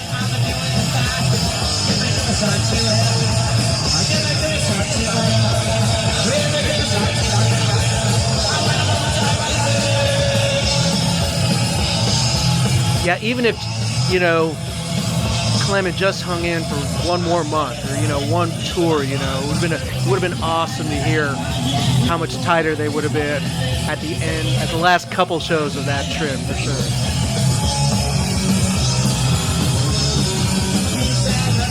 Yeah, he's nailing this stuff now.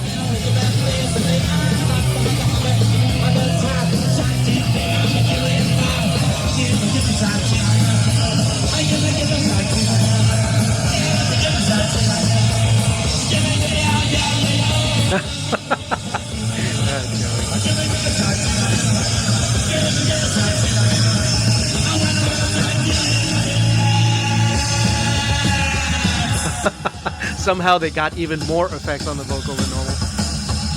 I didn't seem like they were already at the top, right?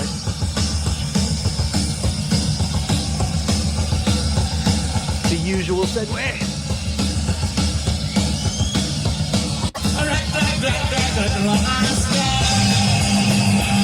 That might be I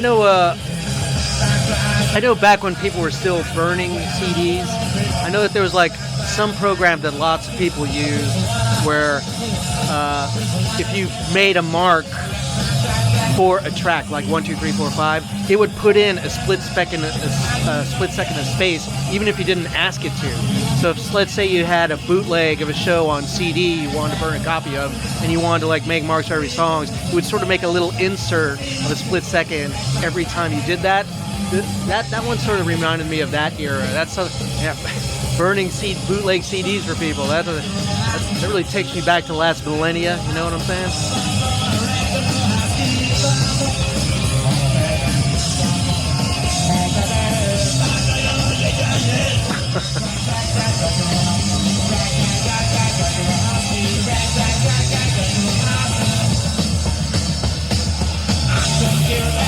I mean, I would say this is the first one that genuinely feels a little slower than it should be.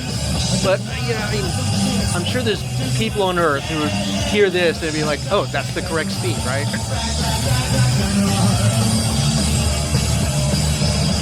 Oh, some extra pepper there.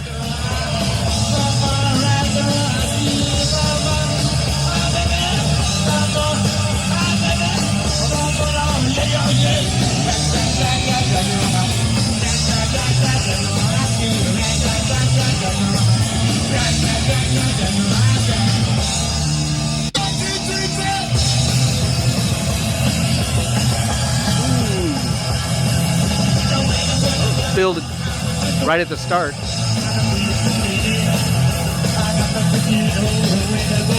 All right, maybe a little slow. You know, I'm definitely of the school where, oh, another early fill. Yeah, whoever's recording just moves or something. But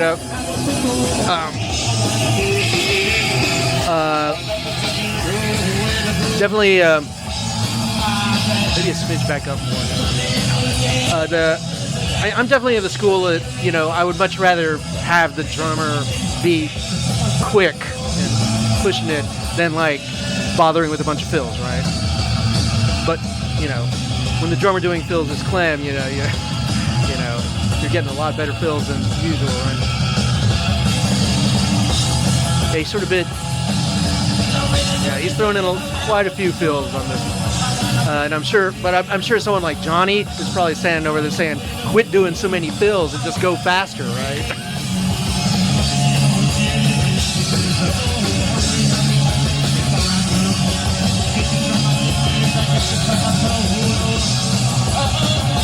I haven't said anything about this yet, but pretty much all of these really cool photos of Elvis with the Ramones were from just one photo shoot, I'm pretty sure, by George Dubosche. Yeah, I did mention this the last show, but yep, he did what he could to make him look like he fit in.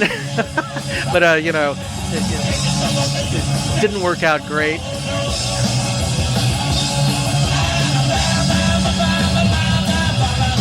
But I don't, the Ramones have, like, you know, a visual advisor, like, come in and say, hey, Clem, untuck your shirt, right? Or you know, look grumpier, right?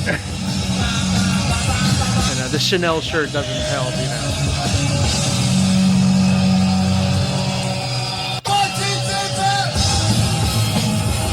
KKK.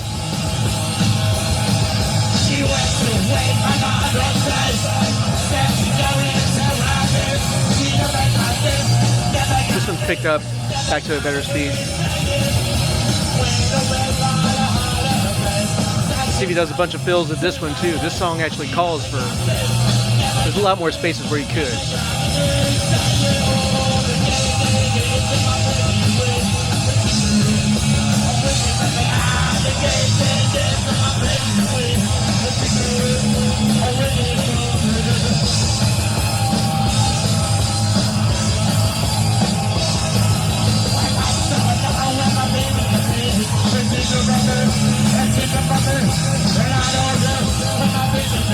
Yeah, after that first burst of a little perkier than normal, this section's starting to feel a bit more like the last show. And again, you know, there were songs where he was definitely perky enough, and that certainly Animal Boy was a surprise. But this stretch feels a bit more like not quite as quick as you would hope, like the first show.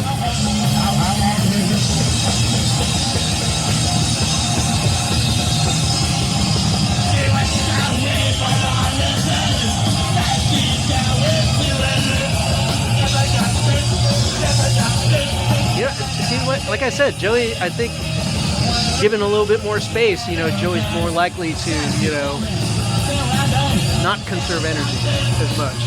Try to hit everything. And there's definitely lots of later bootlegs where in that section will be people singing it down like this, you know, because trying to not hit the high notes all the way through the song, just because over the stretch of the tour it's just going to cause more wear and tear. Right there, he's popping up high.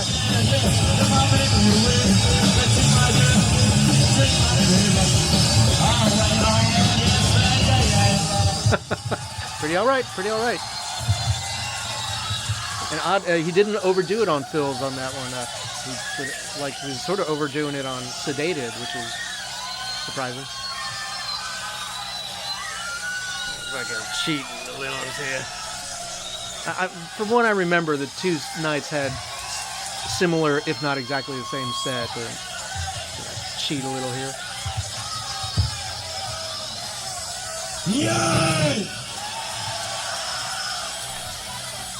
You know, we got a brand new album coming out September 15th. Which is kind of halfway to the stand and see, you know. But first we... You know, I had enough of this I don't know what's the point in like pimping the new record when you're talking about the last record single, right? This is another one of the curveballs. They did not play live very much.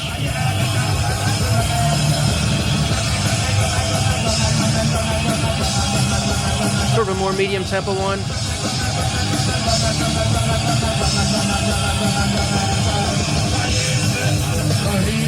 I like crummy stuff. It feels like one of those songs they should have like worked on a little harder, maybe. You know, I don't know what it. I feel like it's missing. Maybe like one part or one more hook. You know, but I think it's pretty good. It's like 75% of what you want, right?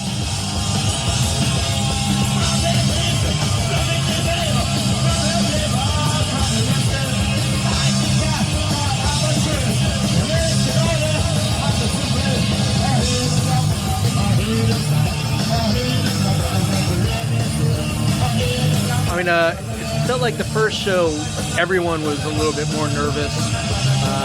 Definitely, I haven't heard any mistakes yet from Johnny or Dee Dee, which I was pretty surprised to hear them have minor flubs in the first one. It seems like everyone's a lot more relaxed, and certainly Joey is going for it, I would say, more than normal for this era, certainly for after this era.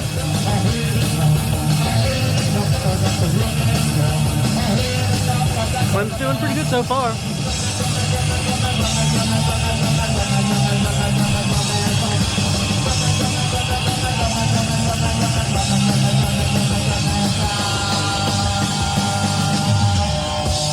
Ooh, that's sort of weird.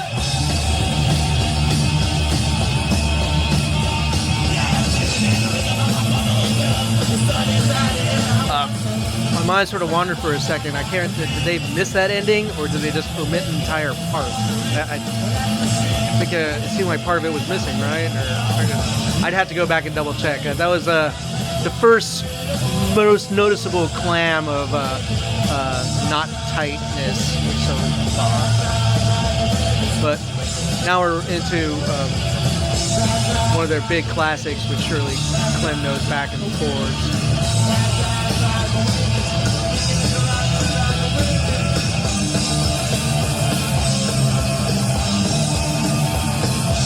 Obviously, you know it.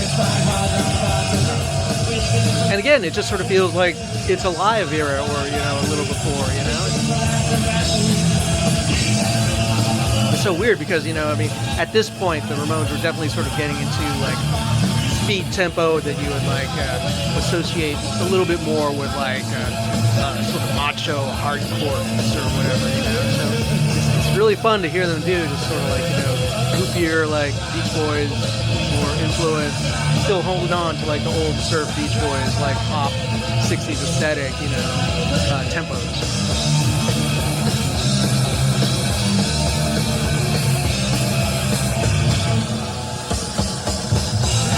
Hey Alexa, fuck you over there.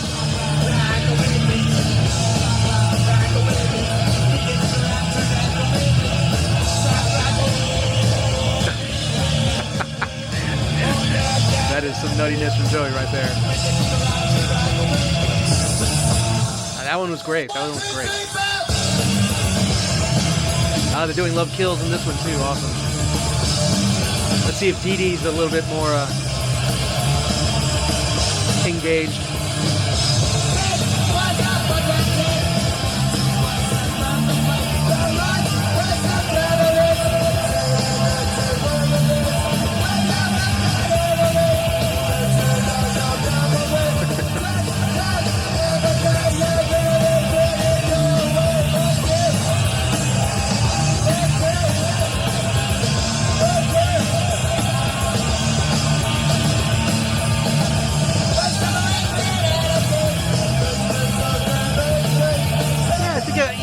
It's definitely a bit more there than the previous night, all around so far.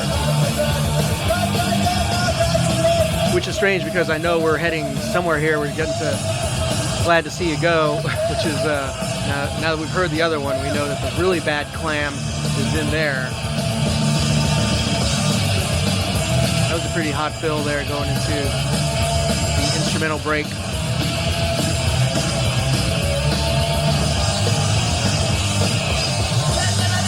He knows it. He knows it. Even the new one, he knows.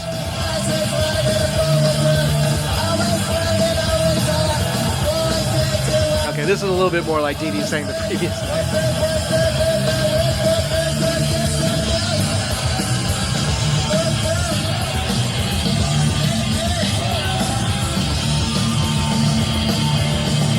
This is the song he famously botched pretty bad in their last show. If you've ever heard the sound check, which you can find on YouTube, I'll try to put a link. He actually nails it in sound check, so it makes the train wreck during the set more humorous even.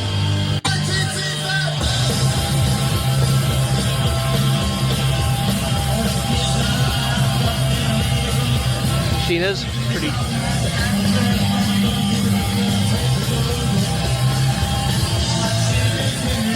You know, that anyone, it's so much faster than the 45, yet, and that anyone would call this slow, right? And the speed is fun. The speed is fun, you know.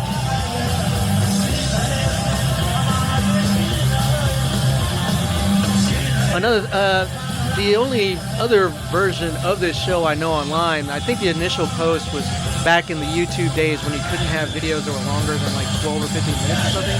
So this was divided up into, I think, 7 or 8 segments. But of course, we didn't want to do the reactions to that. But I wonder if like that's also part of the weirdness with like these brief omissions of time in between every song. But hopefully it's not affecting your enjoyment of this too.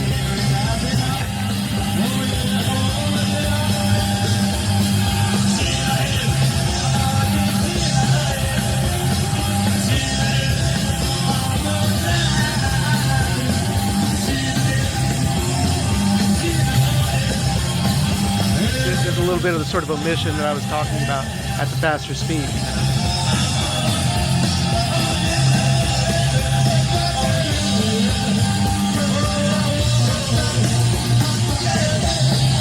Yeah, that's sort of the debatable, the dubious, slightly technique that Joey would use in later years to conserve strength, you know. But you know, it's like you go to see your favorite band play, you kind of want them to sing the songs right all the way through, right? You know.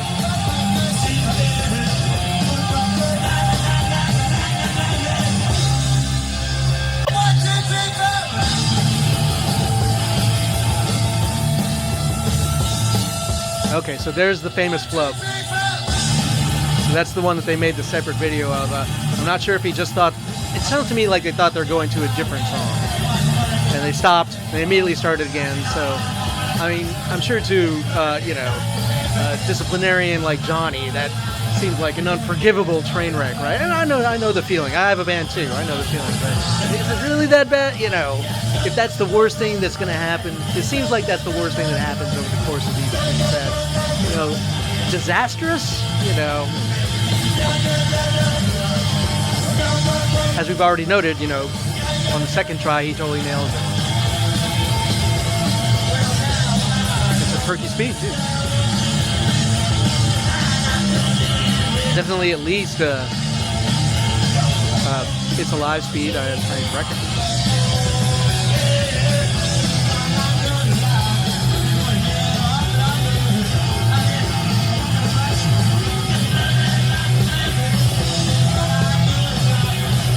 But thanks again to anyone that's you know, been caretaking or archiving these shows and bootlegs. I mean, as I noted before, the David Ramone, the dude that posted the other one, has a great site, you know, for old style sharing and trading, you know.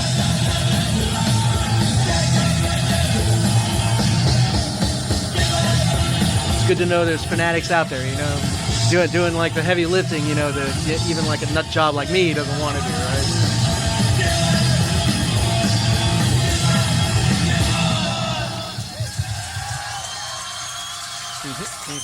Then Cretin hop, if memory recalls.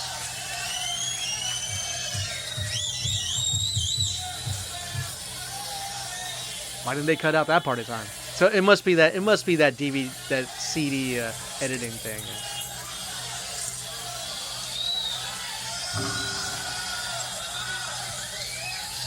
It seems like, oh yeah, now that we can hear this, they probably took a break to say, hey, what the hell was that? You know, is everyone got the set list, you know, everyone ready this time, you know, get back in here. I wonder what's happening right now. This is a really long break for the Ramones.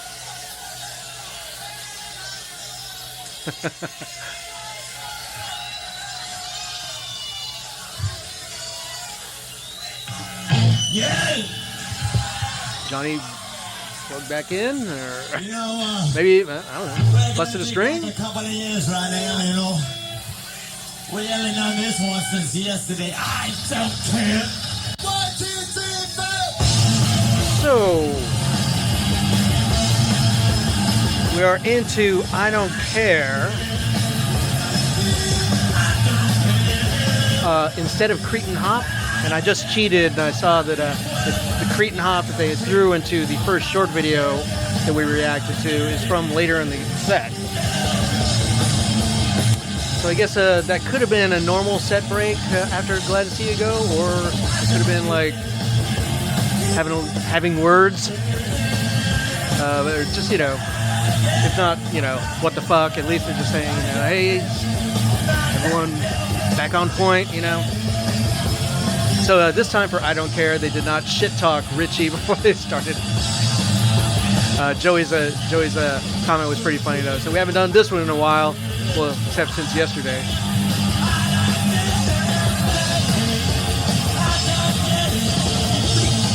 You know, here and there, they're pretty impassioned, like, you know, segments from Joey, you know.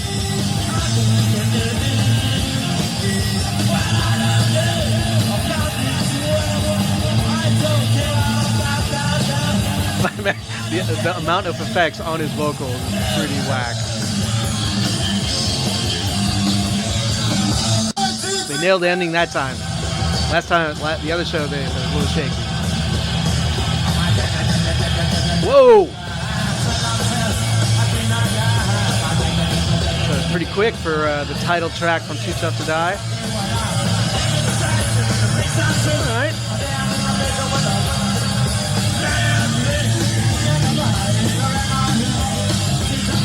Definitely quicker than the record.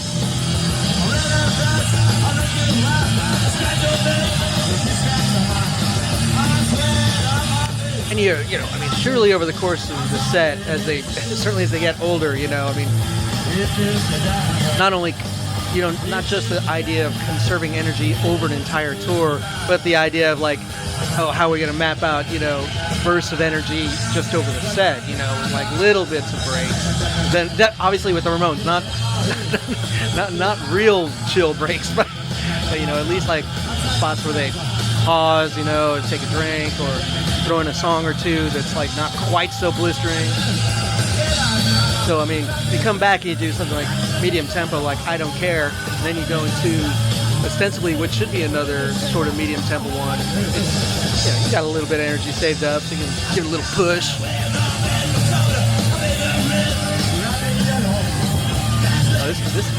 This is great.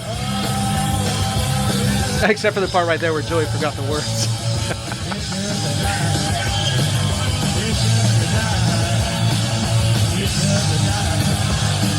It could have been emoting. I don't know. Could have been emoting. Oh, a little bit of guitar chokings from Johnny there.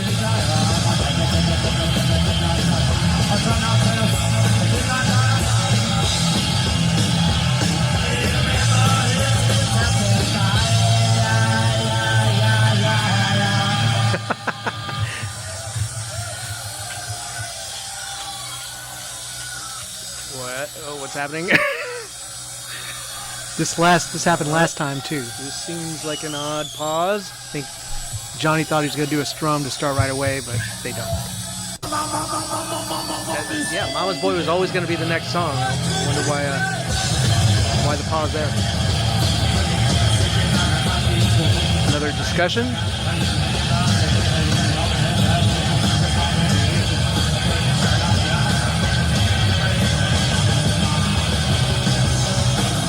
Whoop! And Clem almost went to the chorus early there, I think.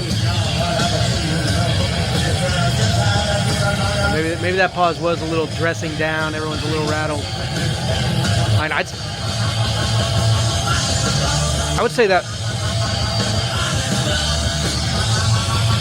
I would say that last track was the first one that felt like overachievingly quick of the set. And maybe that was a mistake. Maybe we got off on too fast a tempo, and there had to be another meeting.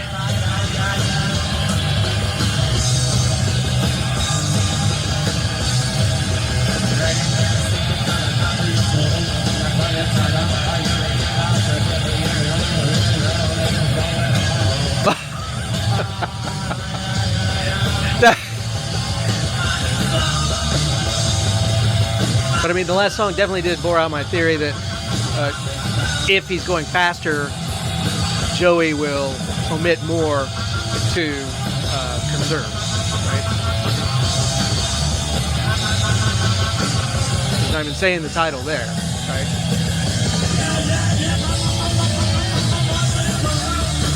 Or perhaps now that we're just getting a little pretty deep into the set, past the midway point probably.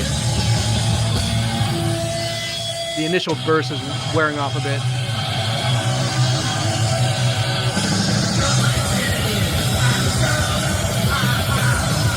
Wow.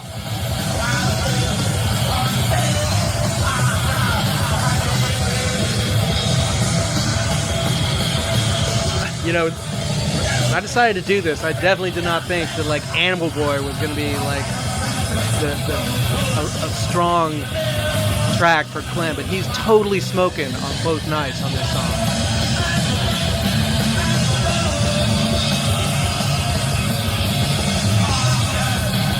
Throwing in some fills too. This is great.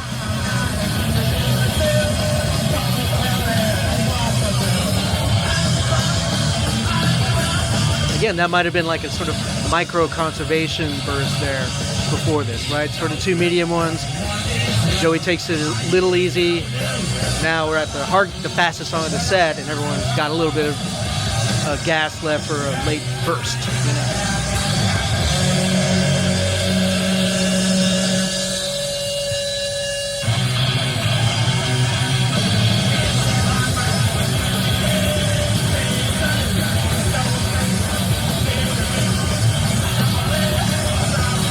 I just saw one of the Ramones. Just saw one of the Ramones ex-roadies, I'm pretty sure, mentioning that this song had been born out of their appreciation of "I Got a Right" by the Stooges. Something I'm really bummed that I did not note in my review of it. You can go back and check that out. Here's the link. So that is Joey filling in for Richie's absence on vocals. That was pretty cool. But normally the part of the song where it just says Warthog would have been yelled by Richie. But Joey knows he's not there, so he's pulling extra duty. I said duty.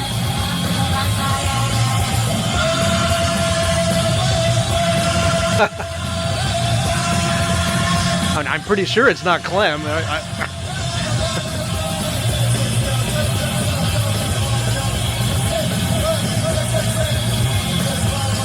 Maybe it is Clem. Hey, any of y'all who were at that show, tell me if you remember.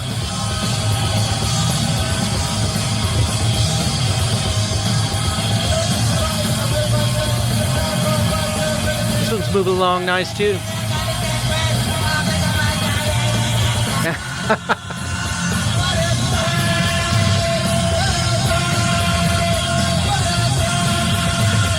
I'm starting to feel like that is Clem.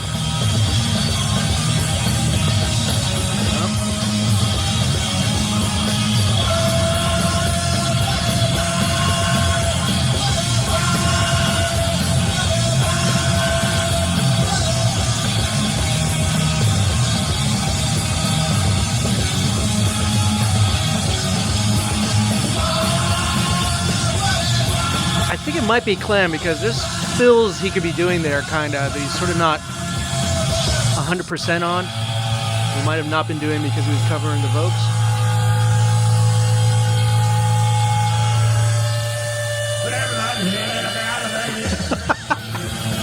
Wow, that was a nutty intro on Surfing Bird by Joey.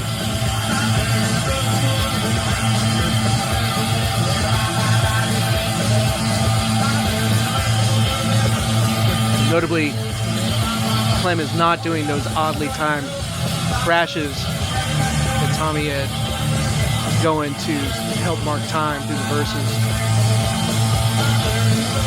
So I can remember where they would be.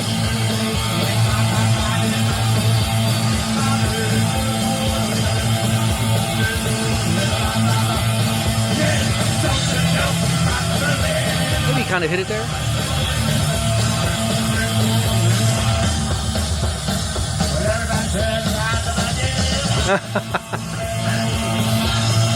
And you know, like a 3-chord song like this where you stay on one for so long, you know, you think to yourself, well, surely this is gonna be like one of the easiest songs of the set, but you know, man, it's real easy to lose your count, your mind starts to wander in this, like, you know, verse part here.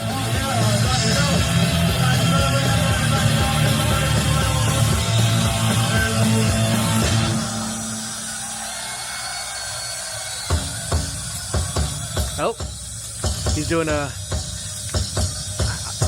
I thought this was a Marky gag, but maybe Richie originated it, doing this little beat in the middle of Surfing Bird.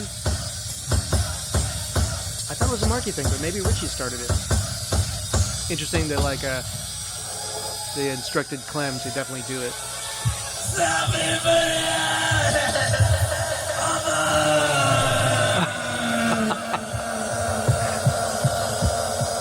It's like the effects I was talking about.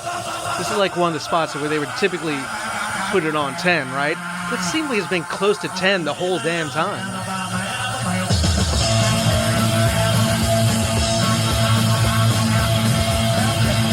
And a kind of short one too there for Joey. Definitely it gets longer over time.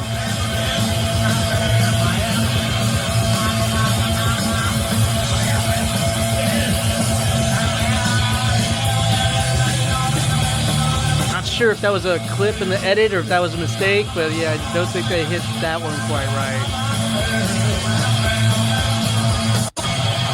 Yeah, I think we're getting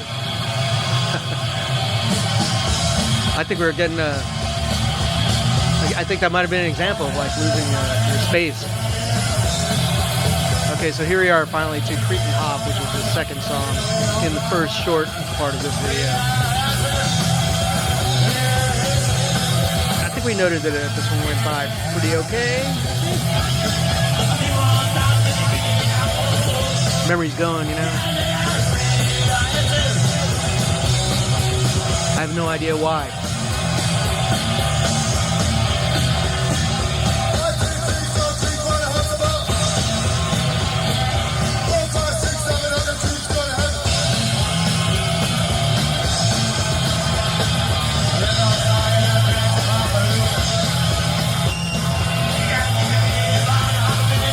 again, the biggest feeling I'm taking away from hearing this second one is how great it would have been to have heard his 10th show or his 20th show. You know, even if he wasn't going to be the permanent replacement, it would have been great to just hear the entire tour's worth of bootlegs with him on drums.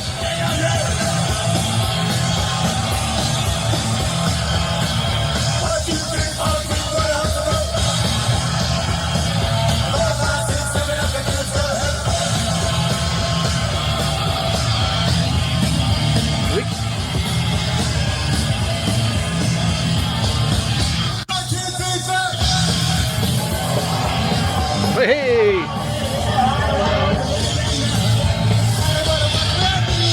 Oh, we definitely lost. So, if I didn't know better, what just happened there was the dude has the Walkman in his pocket, right?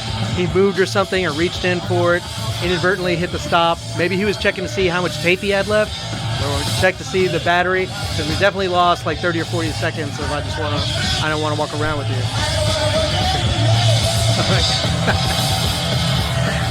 Too bad because it seems like Clem's doing pretty. I'll double. As soon as this is done, I'm going to double check the spliced up version of this, but I'm pretty sure these weird cuts are in the other version too.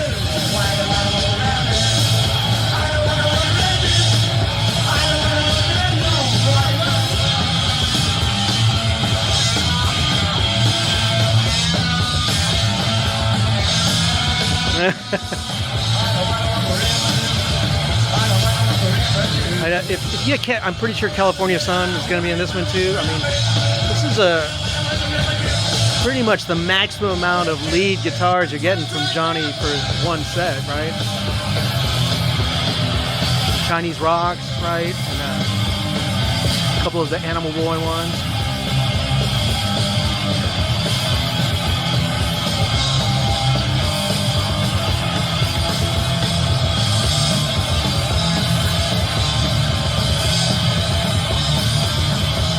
Feeling the disaster right here, right?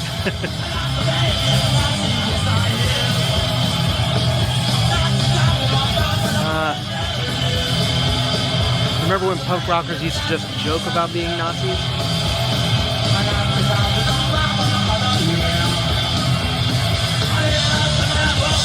Or if they were Nazis, you told them to fuck off.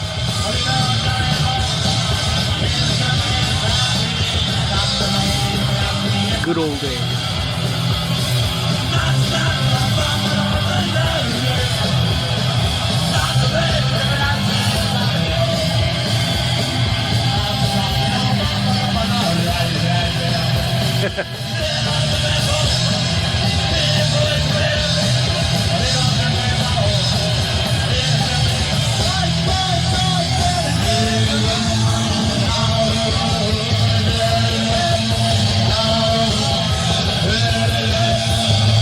That's definitely Joey conserving right there, doing the low part. He almost came up for one. Man, Clem seemed pretty into it on that song. He seemed pretty into it on that song for sure.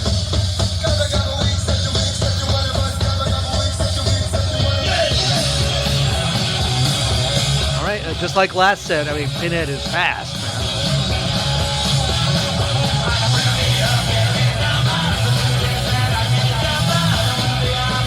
But I always tell my drummers, you know, you got to do the medium ones medium, or when you get to the fast ones, they're going to be medium too, right?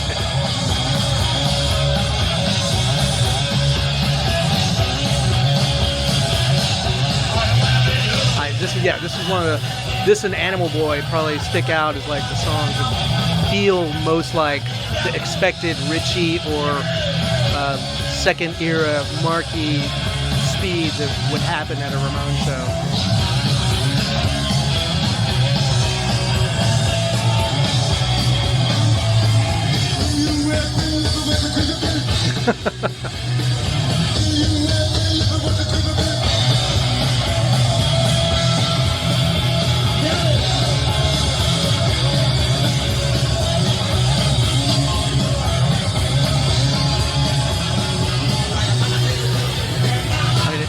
Dee Dee and Johnny definitely seem 100% back on point. There's none of the uneasiness that resulted in even just minor flubs from the previous evening.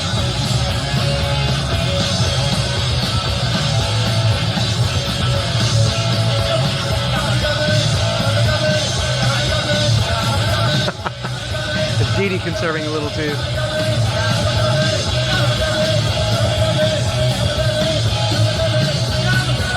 Joey's doing that weird thing where he goes gabba gabba, gabba gabba, gabba gabba. Again, like I said, I think when they go faster, they conserve more, right? Okay, we're getting straight into the first encore. The lead from Johnny.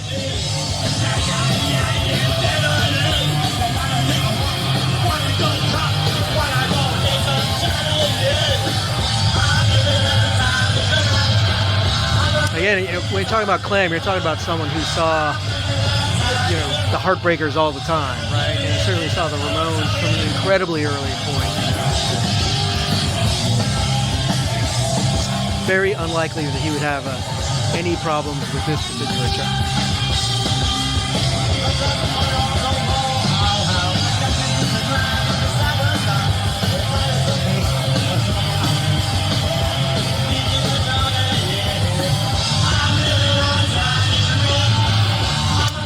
Never thought about the possibility of the middle eights of the Heartbreakers and Ramones versions are slightly different count.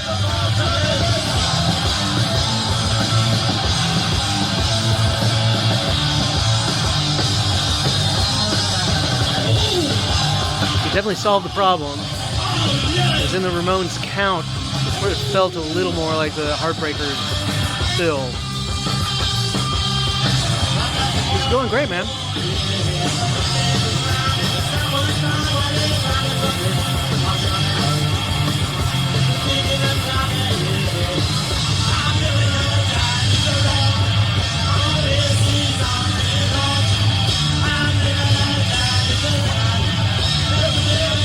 I remember correctly, I think the encores are the same both nights. Let's see if I'm wrong.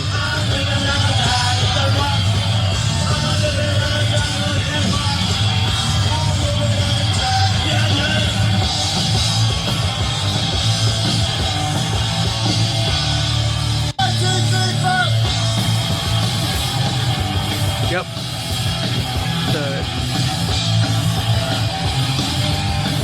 Still encoring with one of Richie's songs.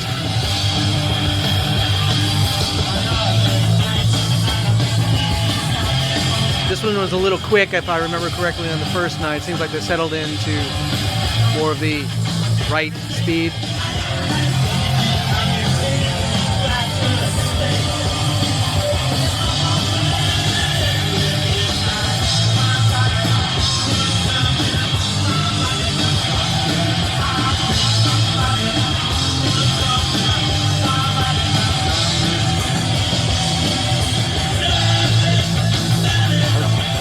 Phil.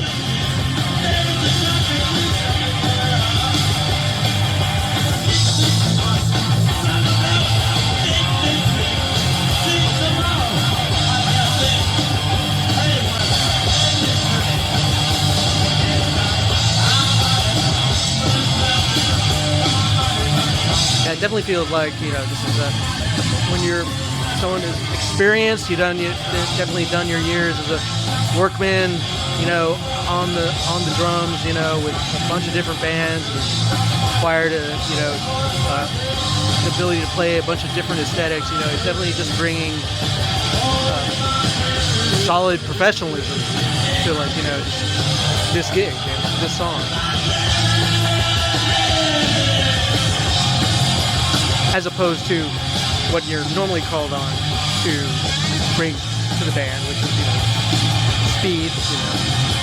Of course, I'm not saying Marky and Richie are professional, but I'm just saying Clem is sort of got dare I say, more legs and more. I don't even want to say that. Marky played a bunch of different cool stuff too. I don't even want to say that. I want to say in that song, Clem is bringing workman-like sturdiness. That's what I'm saying. I'm not saying bad about any of you. Do what you guys do. And they're incredibly very Versatile. dexterous. You know, they can do a bunch of different things. Versatile is the word. Versatile is the word I'm looking for.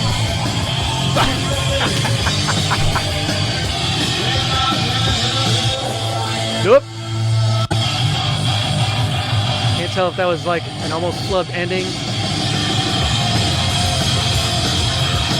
Wow, this is starting off good. I don't know if they flubbed the ending or it was just another one of those fucking edit things.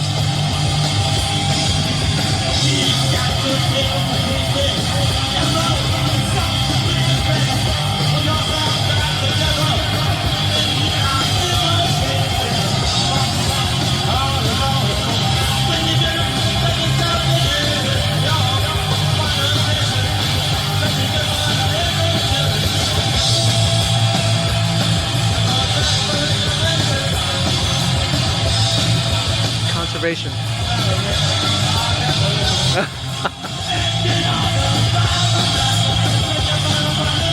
Come on, Joey. There's only a few more songs left, man. You're killing it in the front, man. Come on.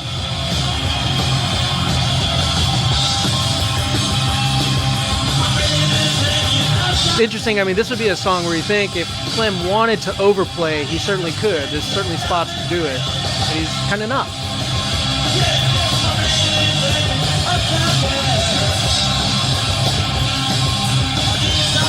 I guess what I was trying to say before is just the aesthetic of getting the job done versus, you know, indulging your proclivities aesthetically.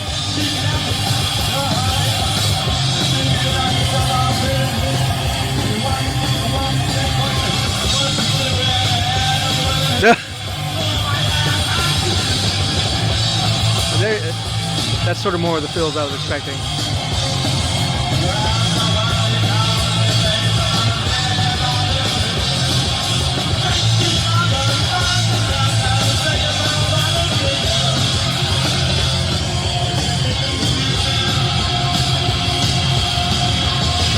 I see.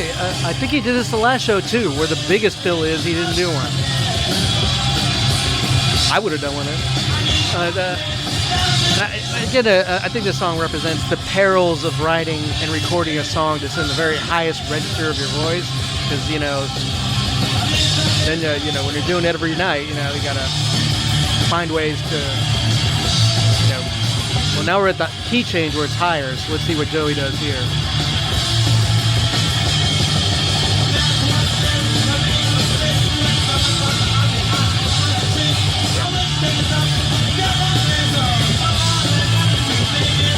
He almost was trying. He was almost thinking about it. That's good there. That's good there. You know, yeah. When you record something that high, and you know, time goes by and you can't sing high as easy. You know, if at all, right? So you gotta figure out a way to do it lower.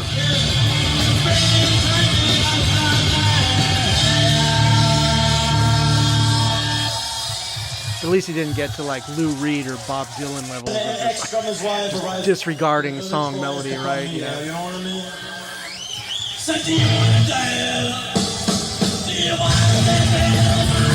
It seems like this is the first song of the last night's last encore too, so I presume it's going to be all the same. And previous night it was 3 bona fide, tried and true, early period classics. If I remember correctly, he was killing, Clem was killing all throughout this last encore, except for We Were a Happy Family, so we'll see if that pops back up on the second try.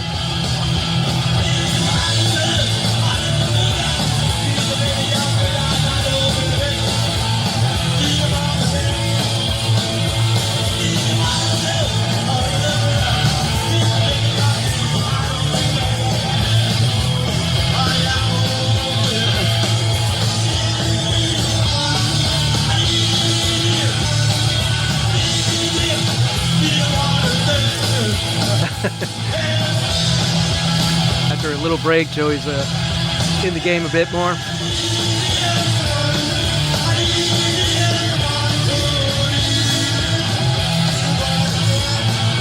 Well, maybe I spoke too soon.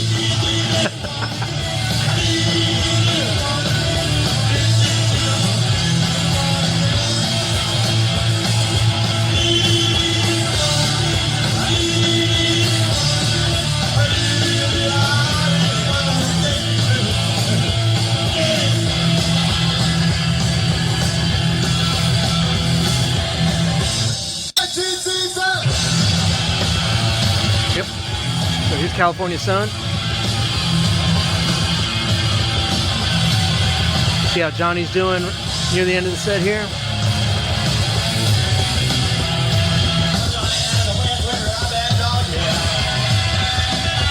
A little slow.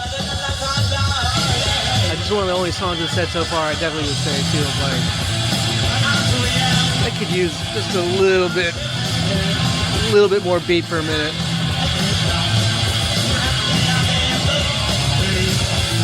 Seems better on the chorus.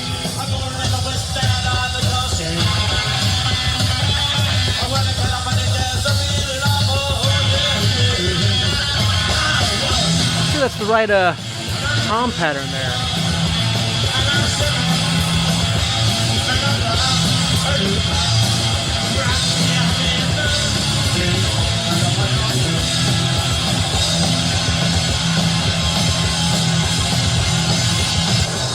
Hey.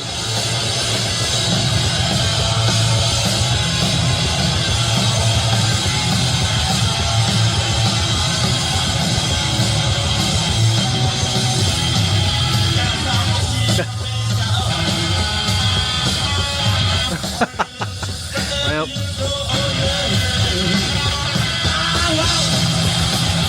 it's a tough lick. It's a tough lick.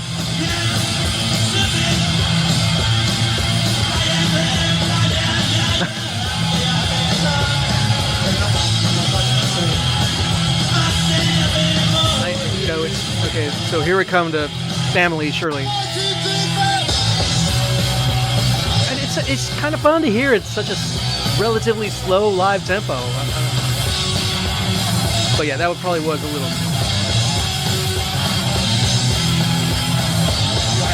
really overemphasizing those two hits there, like the previous night.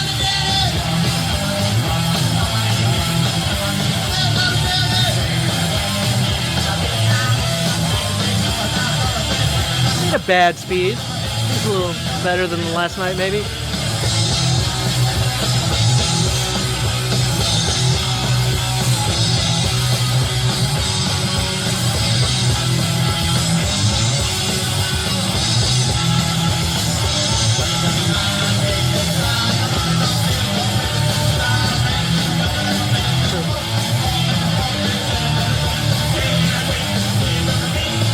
I think he's again, over the course of these two nights, disastrous. And he couldn't keep up. I'm not sure.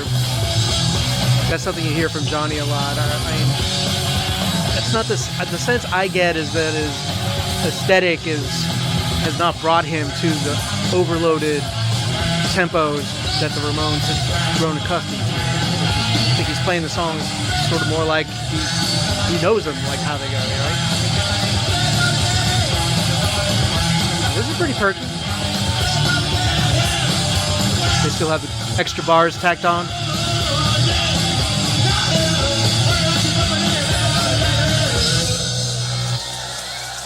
Hey, I'd like to thank you all for coming. We had fun tonight. So, I'm can't off the top of my head remember the exact timeline of when they found out that Marquis was available and sober. I'm not sure they found out before these shows or immediately after. But,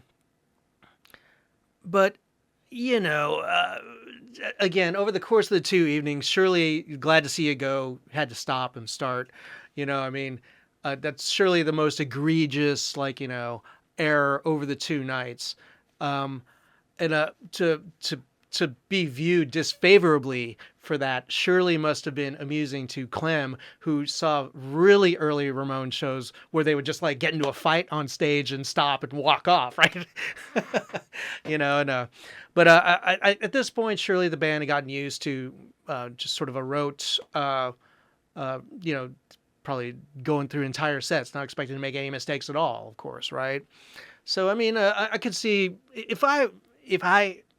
I'm sure if Marquis hadn't been ready, they probably would have let Clem hang in until they figured something out. And I think if you hear I think there's marked improvement just from one night to the next. So even just after 1 week, who knows how it might have been, right? I think about if you gone out for a whole month or something, right? I mean, I think there's a lot of very questionable retrospective diss towards these two shows, and I don't think the shows are disastrous. I think the shows are good, and if not, not as great as typical. I mean, to say that that there's big problems, I wouldn't say there's big problems. The biggest problem is that I mean, Clem's known him for known the band since they started.